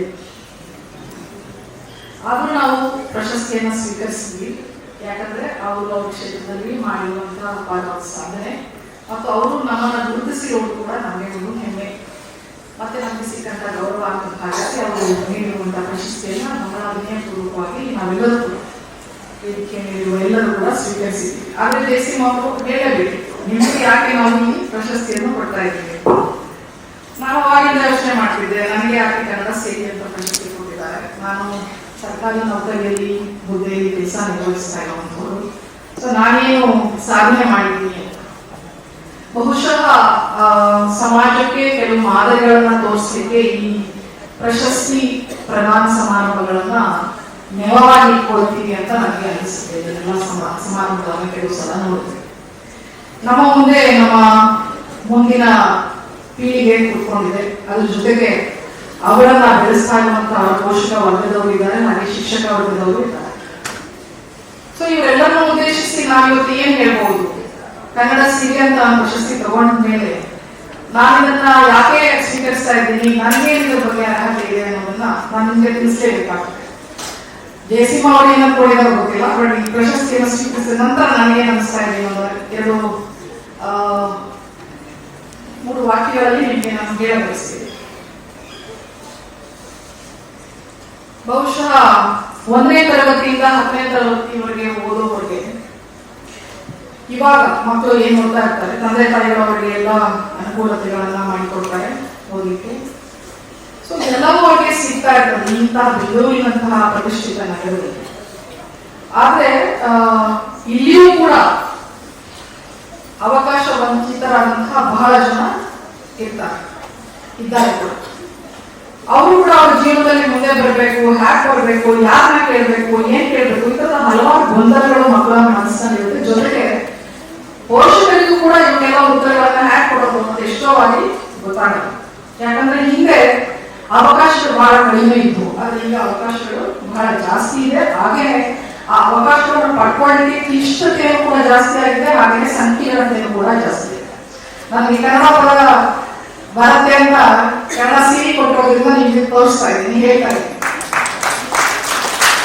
ಬಹುಶಃ ಸಂಕೀರ್ಣತೆ ಅಂತ ನಿಮ್ಗೆ ಗೊತ್ತಾಗಲ್ಲ ಎಷ್ಟೋ ಜನಕ್ಕೆ, ಯಾಕಂದ್ರೆ ನಾವೆಲ್ಲರೂ ಇಂಗ್ಲಿಷ್ ಮೀಡಿಯಂ ಅಲ್ಲೇ ಹೋಗ್ತೀವಿ, ಕನ್ನಡ ಒಂದು ಸಬ್ಜೆಕ್ಟ್ ಆಗಿ ಮಾತ್ರ ತಗೊಳ್ತೀವಿ. ತುಂಬಾ ನಾವು, ಯಾಕಂದ್ರೆ English is an international language, it communicates all around the globe. So ಈಗ ಇವತ್ತು ಅದು ಅವಶ್ಯಕತೆ ಅನಿವಾರ್ಯ ಅನ್ನುವಂಥ ಪರಿಸ್ಥಿತಿ ಬಂದಿದೆ. ಹಾಗಾಗಿ ಕನ್ನಡವನ್ನ ಉಳಿಸಿ ಬೆಳೆಸ್ಬೇಕಂದ್ರೆ ಕನ್ನಡ ಪ್ರೀತಿಯವರು ಮಾತ್ರ ತಗೊಳ್ತಾರೆ, ಇಲ್ಲ ಅಂತಂದ್ರೆ ಕನ್ನಡಕ್ಕೋಸ್ಕರ ಪಾಠ ಮಾಡೋದು ತಗೊಳ್ತಾರೆ. ಅದು ಬಿಟ್ರೆ ಬಹುಶಃ ಕಥೆ ಬರೆಯೋರು, ನಾಟಕ ಬರೆಯೋರು, ಗೀತೆ ಬರೆಯೋರು ತಗೊಳ್ತಾರೆ. ಜೊತೆಗೆ ನಮ್ಮ ಬಹಳ ಸುಂದರವಾಗಿ ಸುಶ್ರಾವ್ಯವಾಗಿ ಆಡಿದಂತಹ ನಮ್ಮ ಹೇಮಾ ಪ್ರಸಾದಕ್ಕ ಅವರು ಕೂಡ ಕನ್ನಡವನ್ನು ಬೆಳೆಸಲಿಕ್ಕೆ ಬಹಳ ಅಪಾರ ಕೊಡುಗೆಯನ್ನು ಕೊಡ್ತಾರೆ. ಅದನ್ನ ಬಿಟ್ಟರೆ ಬಹುಶಃ ಕನ್ನಡ ಅನ್ನುವಂಥದ್ದು ಬಹಳ ಸಲ ಎಲ್ಲೂ ಕೂಡ ಬಳಕೆ ಆಗಲ್ಲ. ಆಫೀಸ್ಗಳಲ್ಲಿ ನೋಡಿ, ಅಲ್ಲಿ ಕೂಡ ಇಂಗ್ಲಿಷ್ ನಲ್ಲೇ ವ್ಯವಹಾರಗಳು ನಡೀತಾರೆ. ಆದ್ರೆ ಕನ್ನಡ ನಮ್ಮ ಆಡಳಿತ ಭಾಷೆ ಆಗಿದೆ, ಅದನ್ನು ನಾವೆಲ್ಲ ಕಡೆ ಬಳಸಬೇಕು ಅನ್ನುವಂಥದ್ದನ್ನ ನಾವೆಲ್ಲರೂ ಕೂಡ ಒಂದು ಏನ್ ಹೇಳ್ತೀವಿ, ಸಂಕಲ್ಪವನ್ನು ಮಾಡ್ಬೇಕಾಗುತ್ತೆ. ಯಾಕೆ ಸಂಕಲ್ಪ ಮಾಡ್ಬೇಕು? ನಮ್ಮ ಪಾಡಿಗೆ ನಾವು ಮಾತಾಡ್ತಾ ಇದ್ವಿ, ಅದ್ರ ಪಾಡಿಗೆ ಅದು ಬೆಳೀತಾ ಇದೆ, ಯಾಕೆ ಸಂಕಲ್ಪ ಮಾಡುವಂತ ಅವಶ್ಯಕತೆ ಇದೆ? ಬಿಕಾಸ್ ಈ ದಿನ ನಮ್ಮ ಕನ್ನಡ ರಾಜ್ಯದಲ್ಲಿನೇ ಕನ್ನಡವನ್ನ ಬಹಳ ಕೀಳಾಗಿ ನೋಡುವಂತಹ ಸಂಸ್ಕೃತಿ ಬೆಳೀತಾ ಇದೆ. ಯಾರಿಗೆ ಕನ್ನಡ ಬರೋದಿಲ್ಲ, ಕನ್ನಡ ಯಾರು ತಪ್ಪಾಗಿ ಮಾತಾಡ್ತಾರೆ, that will focus you as a very stylish high student. So ಕನ್ನಡವನ್ನು ಬಿಟ್ಟು ನೀವು ಇಂಗ್ಲಿಷ್ ಭಾಷೆಯನ್ನು ಮಾತ್ರ ಮಾತಾಡಿದ್ರೆ ಸುಳ್ಳಂತೀರ, ನಿಜ ಸ್ಟೂಡೆಂಟ್ಸ್ ಇದ್ದಾರೆ ತುಂಬಾ ಜನ. ಸೊ ಎಷ್ಟೋ ಕಡೆ ಕನ್ನಡ ಮಾತಾಡೋದಕ್ಕೆ ಮನೆ ಕಳಿಸಿರುವಂತಹ ಉದಾಹರಣೆಗಳು ಕೂಡ ಇದೆ ಎಷ್ಟೋ ಶಿಕ್ಷಣ ಸಂಸ್ಥೆಗಳು. ಸೊ ಜೊತೆಗೆ ನಮಗೆ ಎಷ್ಟು ಕೀಳರಿಮೆಯನ್ನ ಬೆಳೆಸ್ತಾರೆ ಸಮಾಜದ ಎಲ್ಲ ಕೂಡ ಸೇರಿ ಅಂತಂದ್ರೆ ಕನ್ನಡವನ್ನ ಮಾತಾಡಲಿಕ್ಕೆ ಅಂಜುವಂತಹ ಪರಿಸ್ಥಿತಿ. ಬಾಯಿ ಬಿಟ್ರೆ ಎಲ್ಲಿ ನಾವು ಕನ್ನಡ ಮಾತಾಡ್ತಿರ್ತೀನೋ, ಯಾರು ನನ್ನ ಏನು ತಿಳ್ಕೊಳ್ತಾರೋ ಹಾಗೆ ಆ ಮನಸ್ಥಿತಿಯನ್ನು ಕೂಡ ಬೆಳೆಸುವಂತಹ ಪರಿಸ್ಥಿತಿ ನಿರ್ಮಾಣ ಆಗಿದೆ. ಈ ನಿಟ್ಟಿನಲ್ಲಿ ಮಾತೃಭಾಷೆಯಲ್ಲಿ ಕಲಿತವರು, ಅಂದ್ರೆ ಕನ್ನಡ ಭಾಷೆಯಲ್ಲಿ ಕಲಿತವರು ಇವತ್ತು ಅಂತಾರಾಷ್ಟ್ರೀಯ ಮಟ್ಟದಲ್ಲಿ ಸಾಧನೆಯನ್ನ ಮಾಡಿದ್ದಾರೆ ಅಂತ ಹೇಳಿದ್ರೆ ಭಾಷೆ ಒಂದು ತೊಡಕಲ್ಲ. ನಮ್ಮ ಸಾಧನೆಗೆ ಭಾಷೆ ಯಾವತ್ತೂ ತೊಡಕಲ್ಲ. ನಮಗೆ ಎಷ್ಟು ಉನ್ನತ ಮಟ್ಟಕ್ಕೆ ಹೋಗ್ಬೇಕು ಅನ್ನೋ ಆಕಾಂಕ್ಷೆ ಇದೆ, ಅದಕ್ಕೆ ನಾವು ಎಷ್ಟು ಶ್ರಮ ಹಾಕಕ್ಕೆ ತಯಾರಿದ್ದೀವಿ ಅನ್ನುವಂಥದ್ದು ಮಾತ್ರ ಅಲ್ಲಿ ಗಮನಕ್ಕೆ ಬರಬೇಕಾಗಿರುತ್ತದೆ. ಸೊ ಹಾಗಾಗಿ ನಾನು ಇವತ್ತಿನ ನಮ್ಮ ಮಕ್ಕಳಿಗೆ ಹೇಳೋದು ಇಷ್ಟೇ, ಮತ್ತೆ ಪೋಷಕರಿಗೂ ಅಷ್ಟೇ. ಪೋಷಕರೇ, ಮಕ್ಕಳಿಗೆ ಯಾವುದೇ ಬಂಧನ ಬೇಡ, ಯಾವುದೇ ಬಂಧನ ಬೇಡ. ಅಂದ್ರೆ ಮತ್ತು ಯಾವುದೇ ಅವರಿಗೆ ಇದನ್ನೇ ಮಾಡೋದನ್ನೇ ಮಾಡುವಂತಹ ಡೈರೆಕ್ಷನ್ಸ್ ಬೇಡ. ಯಾಕಂದ್ರೆ ಈಗ ಅವರಿಗೆ ಬಹಳ ಅವಕಾಶಗಳು ಮತ್ತು ಬಹಳ ವಿಚಾರಗಳು ತಿಳಿದಿದೆ ನಮಗಿಂತ ಹೆಚ್ಚಾಗಿ. ಏನಂತೀವಿ, ಯೂಟ್ಯೂಬ್ ಅಥವಾ ಗೂಗಲ್, ಇದರಿಂದ ಬಹಳ ವಿಚಾರಗಳು ಅವರು ತಿಳ್ಕೊಳ್ತಾರೆ. ಆದ್ರೆ ಪ್ರಾಕ್ಟಿಕಲಿ ಇದನ್ನು ಹೇಗೆ ಬಳಸಬೇಕು ಅನ್ನುವಂಥದ್ದು ಅವರಿಗೆ ಗೊತ್ತಿರೋದಿಲ್ಲ. ಅಷ್ಟು ಗೈಡ್ ಮಾಡಿದ್ರೆ ನಾವು ಸಾಕಾಗ್ತದೆ. ನಾನು ಇದೆಲ್ಲ ಯಾಕೆ ಹೇಳ್ತಾ ಇದ್ದೀನಿ ಅಂದ್ರೆ, ಬಹುಶಃ ನಾನು ಹಾಸನದಲ್ಲಿ ಹುಟ್ಟಿ ಒಂದು ಮಧ್ಯಮ ವರ್ಗದ ಕುಟುಂಬ. ಎಷ್ಟೋ ಬಾರಿ ನಾನು ಹೇಳ್ತಾ ಇರ್ತೀನಿ, ವಾರದಲ್ಲಿ 7 ಬಟ್ಟೆ ಹಾಕೋದಕ್ಕೆ ಕೂಡ 7 ಜೊತೆ ಬಟ್ಟೆ ನಮ್ಮ ಹತ್ರ ಇರ್ತಿರ್ಲಿಲ್ಲ. ಸೊ ಹಿಂದೆ ಕೂಡು ಕುಟುಂಬ ಅಂತ ಇರ್ತಾ ಇತ್ತು, ಅಲ್ಲಿ ಎಲ್ಲರೂ ಒಟ್ಟಿಗೆ ಬದುಕ್ತಾ ಇದ್ವಿ. ಇವತ್ತಿನ ತಂದೆ ತಾಯಿ ಒಂದು ಮಗು ಅಥವಾ ತಂದೆ ತಾಯಿ 2 ಮಗು, ಆತರ ಇಲ್ಲ. ತಂದೆ ತಾಯಿ, ಅವರ ಮಕ್ಕಳು, ಅವರ ಮಕ್ಕಳು ಎಲ್ಲರೂ ಜೊತೆಗೆ ಬೆರೀತಾ ಇದ್ರು. ಅತ್ತೆ ಮಾವ, ಚಿಕ್ಕಪ್ಪ ಚಿಕ್ಕಮ್ಮ, ದೊಡ್ಡಪ್ಪ ದೊಡ್ಡಮ್ಮ, ಅಜ್ಜ ಅಜ್ಜಿ ಈ ತರ ಎಲ್ಲರೂ ಕೂಡ ಒಟ್ಟಿಗೆ ಬದುಕ್ತಾ ಇದ್ರು. ಜೀವನ ಸುಲಭ ಅನಿಸ್ತಿತ್ತು ಅವಾಗ, ಯಾಕಂದ್ರೆ ಎಷ್ಟೇ ಬಡತನ ಇದ್ರು, ಎಷ್ಟೇ ಕೊರತೆ ಇದ್ರು ಜೀವನ ಸುಲಭ ಅನಿಸ್ತಿತ್ತು. ಆದ್ರೆ ಇವತ್ತು ಮಾತಾಡಲಿಕ್ಕೆ ಕೂಡ ಯಾರು ಇಲ್ಲ. ಅಪ್ಪ ಅಮ್ಮ ಎಷ್ಟೋ ಸಲ ಕೆಲ್ಸಕ್ಕೆ ಹೋಗ್ತಾರೆ, ಮಕ್ಕಳು ಶಾಲೆಗೆ ಹೋಗಿ ಬಂದ್ರೆ ಮನೆ ಯಾರು ಇರೋದಿಲ್ಲ. ಸೊ ಟಿವಿ ಅಥವಾ ಮೊಬೈಲ್ ಇಷ್ಟನ್ನು ನೋಡ್ಕೊಂಡು ಅವರು ಅದರಲ್ಲೇ ಬೆಳಿಬೇಕಾಗ್ತದೆ. ಹಾಗಾಗಿ ಇವತ್ತಿನ ದಿನ ನಮ್ಮ ಮಕ್ಕಳಿಗೆ ನಾವು ಶಿಕ್ಷಣದಲ್ಲಿ ಏನನ್ನ ಕೊಡಬೇಕು ಅನ್ನುವಂಥದ್ದು ದೊಡ್ಡ ಪ್ರಶ್ನೆ ಆಗಿದೆ.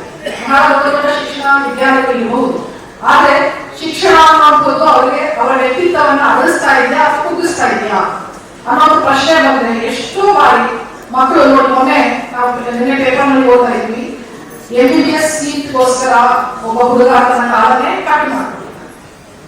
ಸೊ ನಾಳೆ ಟೆಸ್ಟ್ ಇದೆ ಅಂತ ಹೇಳಿ 5ನೇ ಮಾಡಿಂದ ಜೀವಿತ ಆತ್ಮಹತ್ಯೆ ಮಾಡ್ಕೊಂಡಿದ್ದಾರೆ ಒಬ್ಬ ಇಂಜಿನಿಯರಿಂಗ್ ವಿದ್ಯಾರ್ಥಿ. ಹಾಗೆ ಯಾವತ್ತು ಲೆಕ್ಸರು ಅಂತ ಒಬ್ಬ ವಿದ್ಯಾರ್ಥಿ ಹಾಸ್ಟೆಲ್ ಇರೋದು ಅದನ್ನ ಎದುರಿಸಲಿಕ್ಕಾಗದೆ ಆತ್ಮಹತ್ಯೆ ಮಾಡ್ಕೊಂಡಿದ್ದಾರೆ. ಆದ್ರೆ ಜೀವನದಲ್ಲಿ ಒಂದು ಧೈರ್ಯವನ್ನ ಪಡ್ಕೊಳ್ಳುವಂಥದ್ದು, ತಗೊಳ್ಳುವಂಥದ್ದು ಅದನ್ನು ನಾವು ಕಲಿಸ್ತಾನೆ ಇಲ್ಲ. ಫೇಸ್ ಮಾಡುವಂಥದ್ದು, ಜೀವನವನ್ನ ಫೇಸ್ ಮಾಡುವಂಥದ್ದು. ಜೊತೆಗೆ ಈಗಾಗಲೇ ಅವರು ಹೇಳಿದಂಗೆ failures R stepping stone for success. ಅಂದ್ರೆ ಎಂಥದೇ ಫೇಲ್ಯೂರ್ ಬರಲಿ ಅದು ಮುಂದಿನ ನಮ್ಮ ಸಾಧನೆಗೆ ಅದು ದಾರಿ ಆಗುತ್ತೆ, ಮೆಟ್ಟಿಲಾಗುತ್ತೆ. ಅದನ್ನ ನಾವು ಹೇಳಿಕೊಡ್ತಾರೆ. ಸೊ ಇಲ್ಲಿಗೆ ಒಂದು ಯಾವುದೋ ಒಂದು ಫೇಲ್ಯೂರ್ ಆಯ್ತು, ಅಲ್ಲಿಗೆ ಜೀವನ ಮುಗ್ದೋಯ್ತೇನೋ, ಜನ ನನ್ಗೆ ಏನನ್ನು ಕೊಡ್ತಾರೋ, ಎಲ್ಲರೂ ನನ್ಗೆ ಏನು ಅನ್ಕೋತಾರೋ, ಈ ರೀತಿಯ ಗೊಂದಲಗಳು, ಈ ರೀತಿಯ ಪೂರ್ವಾಗ್ರಹಗಳು ತುಂಬಾ ನಮ್ಮ ಮಕ್ಕಳಲ್ಲಿ ಬರ್ತಾ ಇದೆ. ನಾನು ಕೂಡ ಬಹಳ ಸೋಲುಗಳನ್ನ ಅನುಭವಿಸಿದ್ದೀನಿ. ಆದ್ರೆ ಇಲ್ಲಿ ಸ್ಟೇಜ್ ಮೇಲೆ ಎಲ್ಲರೂ ನಾವು ಏನ್ ಸಾಧನೆ ಮಾಡಿದೀವಿ ಅಂತ ಹೇಳ್ತಾರೆ ಹೊರತು ನಾವೇನ್ ಸೋತಿದ್ದೀವಿ ಅನ್ನೋದನ್ನ ನಾವು ಹೇಳೋದೇ ಇಲ್ಲ. ಸೊ ನಾನು SSLC ಜಿಲ್ಲಾ ಮಟ್ಟಕ್ಕೆ ಜಾಸ್ತಿ ಹೇಳ್ಕೊಂಡ್ಬಿಡ್ತೀನಿ. ಯಾಕಂದ್ರೆ ನನಗೆ ತುಂಬಾ ಇಷ್ಟ ಮಕ್ಕಳಿಗೆ ಗೈಡ್ ಮಾಡೋದು, ನನಗೆ ತುಂಬಾ ಇಷ್ಟ. ಬಹುಶಃ ನನಗೆ ಪ್ರಶ್ನೆ ಕೇಳಿದ್ರು, ನಾನು ಇನ್ನೂ ಉತ್ತರ ಕೊಡ್ತೀನಿ, ಅದು ಉತ್ತರ ಕೊಡ್ತೀನಿ. IAS ನಲ್ಲಿ ಕೂಡ ನೇರ ನೇಮಕಾತಿ ಮತ್ತು ಪ್ರಮೋಷನ್ ಅಂತ ಇರ್ತದೆ. IAS ಜೊತೆಗೆ KAS ಅಂತ ಇರುತ್ತೆ, ಇಂಡಿಯನ್ ಅಡ್ಮಿನಿಸ್ಟ್ರೇಟಿವ್ ಸರ್ವಿಸ್, ಅದ್ರ ಜೊತೆಗೆ ಕರ್ನಾಟಕ ಅಡ್ಮಿನಿಸ್ಟ್ರೇಟಿವ್ ಸರ್ವಿಸ್ ಅಂತ.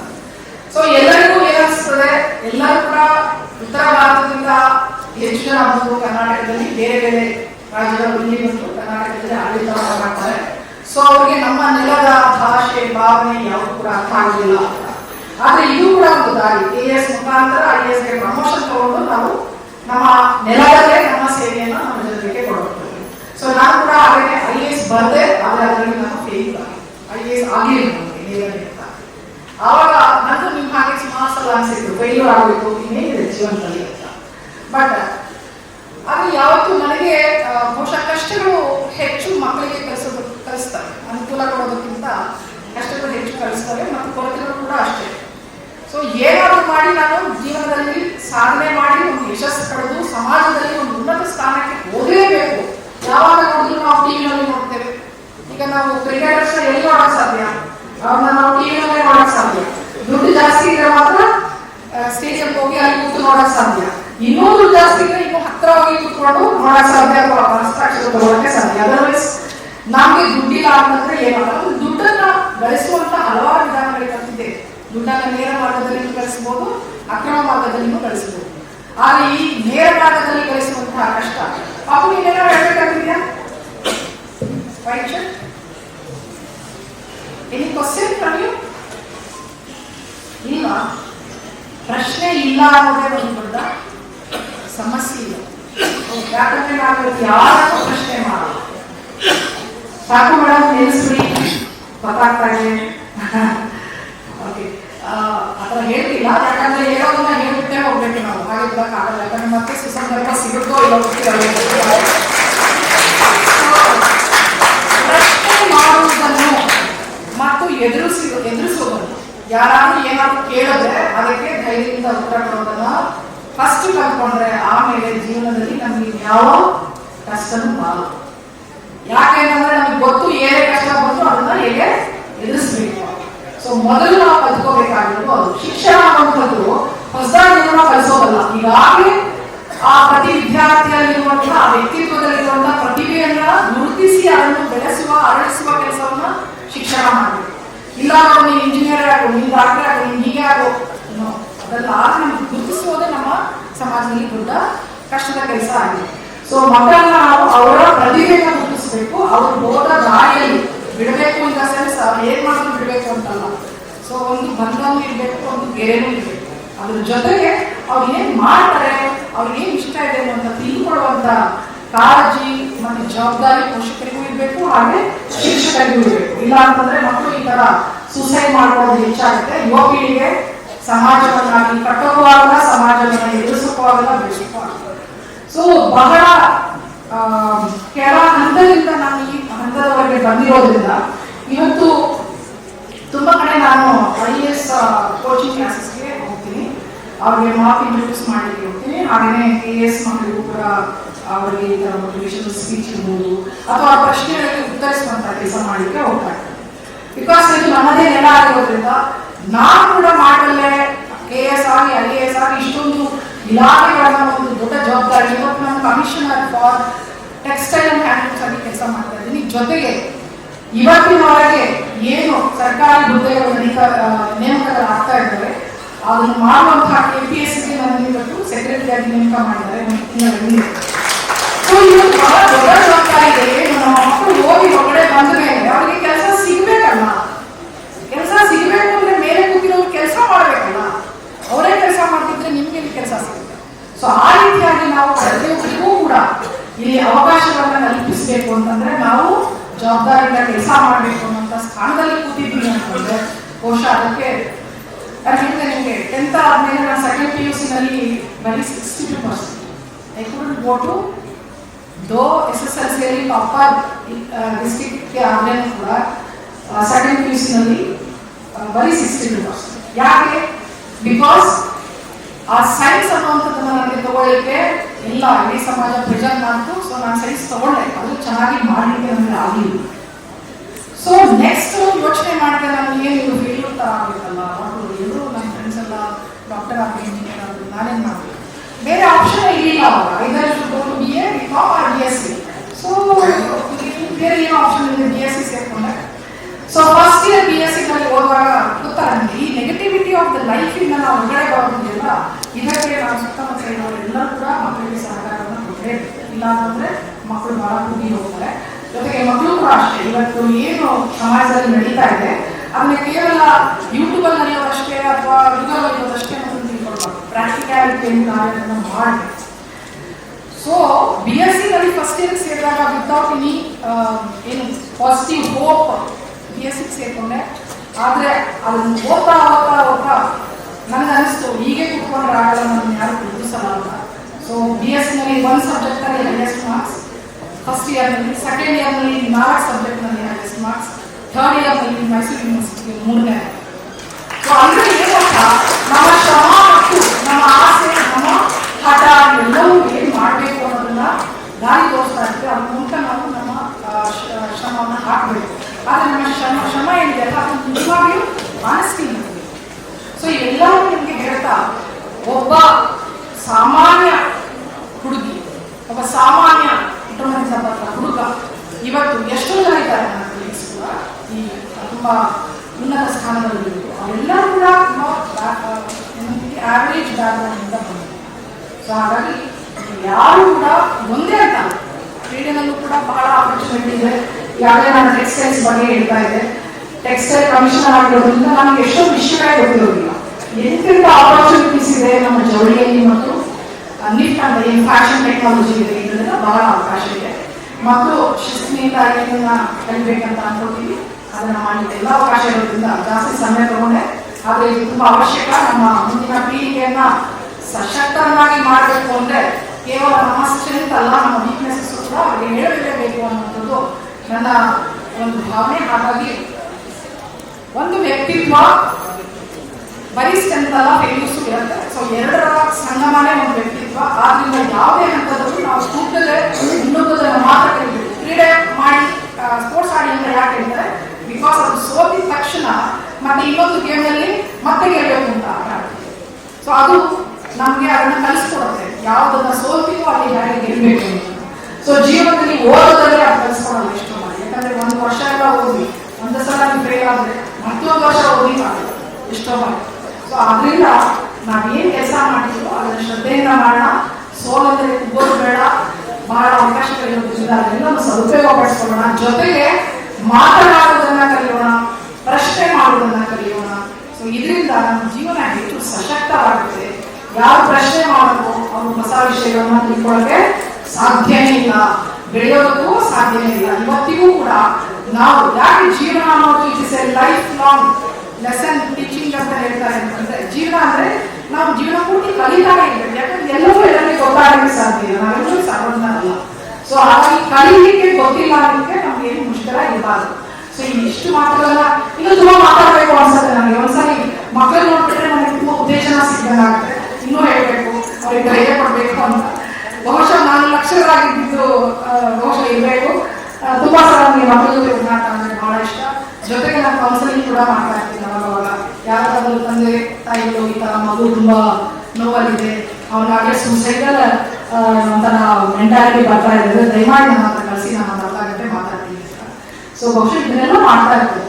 ಇವೆಲ್ಲವೂ ಕೂಡ ನಾನು ಜನರ ಜೊತೆ ಬೆರೆಯೋದು ನನಗೆ ತುಂಬಾ ಇಷ್ಟ. ಹಾಗಾಗಿ ಬಹುಶಃ ಜಯಸಿಂಹ ಅವರು ನನಗೆ ಒಂದೇ ಒಂದು ಬಾರಿ ಒಂದು ಫಂಕ್ಷನ್ ಅಲ್ಲಿ ಸಿಕ್ಕಿದ್ದು ಸಮಾರಂಭದಲ್ಲಿ, ಅದರಲ್ಲಿ ನಾನು ಕೂಡ ಮಾತಾಡಿದ್ದೆ.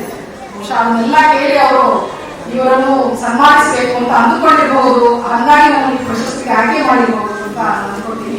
ನಾನು ಕರ್ನಾಟಕ ಅಡ್ಮಿನಿಸ್ಟ್ರೇಟಿವ್ ಸರ್ವಿಸ್ ಅನ್ನ ಸೇರಿ IAS ಆಗಿದ್ದರಿಂದ ನಾನು ಕರ್ನಾಟಕದಲ್ಲಿ ಇದ್ದೀನಿ. ಅಕಸ್ಮಾತ್ ನೇರ ನೇಮಕಾತಿ ಮಾಡಿದ್ರೆ ಬಹುಶಃ ನಮ್ಮ ಸೇವೆ ಬೇರೆ ರಾಜ್ಯಕ್ಕೆ ಹೋಗಿದ್ದಾಯಿತು. ಸೊ ಅವರಿಗೂ ಕೂಡ ಉತ್ತರ ಕೊಟ್ಟಿದ್ದೀನಿ. ಹಾಗೆ ನಿಮ್ಮೆಲ್ಲರ ಮುಂದೆ ನಿಂತು ಇವತ್ತು ಇಷ್ಟೆಲ್ಲ ಮಾತಾಡಲಿಕ್ಕೆ ಅವಕಾಶ ಕಲ್ಪಿಸಿದಂತಹ ಬ್ಯಾಂಗ್ಳೂರ್ ಕಲ್ಚರಲ್ ಅಕಾಡೆಮಿ, ಹಾಗೆ ನಾನು ಕೂಡ ಕನ್ನಡ ಪ್ರೇಮಿ ಆಗಿದೆ. IAS ಮತ್ತು KAS ಎರಡರಲ್ಲೂ ನಂದು ಒಂದು subject is Kannada language. Though I am science student, Kannada language ನಂದು. ಸೊ ಕನ್ನಡ ಭಾಷಾಶಾಸ್ತ್ರ, ಕನ್ನಡ ಕಾವ್ಯ ಮೀಮಾಂಸೆ ಇವೆಲ್ಲವನ್ನೂ ಓದಿ ಎಕ್ಸಾಮ್ಗೋಸ್ಕರ ಓದಿ ಅದರಲ್ಲಿ ಹೈಯೆಸ್ಟ್ ಮಾರ್ಕ್ಸ್ ಅನ್ನು ತಗೊಂಡಂತ ಹೆಗ್ಗಳಿಕೆ ಕೂಡ. ಸೊ ನಾನು ಕನ್ನಡ ಸಿರಿ ಕೊಟ್ಟಿರೋ ಎಲ್ಲ ಕಾರಣದಿಂದ ನನಗೆ ಕೊಟ್ಟಿದ್ದಾರೆ. ಬಹಳ ಪ್ರೀತಿ, ಕನ್ನಡ ಪ್ರೀತಿ. ಹಾಗಾಗಿ ಈ ಪ್ರಶ್ನೆಯನ್ನ ಬಹಳ ಪ್ರೀತಿಯಿಂದ ಗೌರವದಿಂದ ಸ್ವೀಕರಿಸಿ ಕನ್ನಡ ಬ್ಯಾಂಗ್ಳೂರ್ ಕಲ್ಚರಲ್ ಅಕಾಡೆಮಿ ಮತ್ತು ಜಯಸಿಂಹ ಅವರಿಗೆ ನನ್ನ ಹೃತ್ಪೂರ್ವಕವಾದಂತಹ ವೈಯಕ್ತಿಕವಾದಂತಹ ವಂದನೆಗಳನ್ನ ಅರ್ಪಿಸಲಿಕ್ಕೆ ಇಷ್ಟಪಡ್ತೀನಿ. ಹಾಗೂ ನಿಮ್ಮೆಲ್ಲರಿಗೂ ಕೂಡ ಶುಭವಾಗಿ. ಜೀವನ ಅನ್ನೋದು ಕಷ್ಟ ಅಲ್ಲ, ಜೀವನ ಅನ್ನೋದನ್ನ ಸುಖ ಮಾಡ್ಕೊಳ್ಳೋದು ನಮ್ಮ ಕೈಲಿದೆ ಅನ್ನೋದನ್ನ ಹೇಳ್ತಾ ಜೈ ಹಿಂದ್, ಜೈ ಕರ್ನಾಟಕ.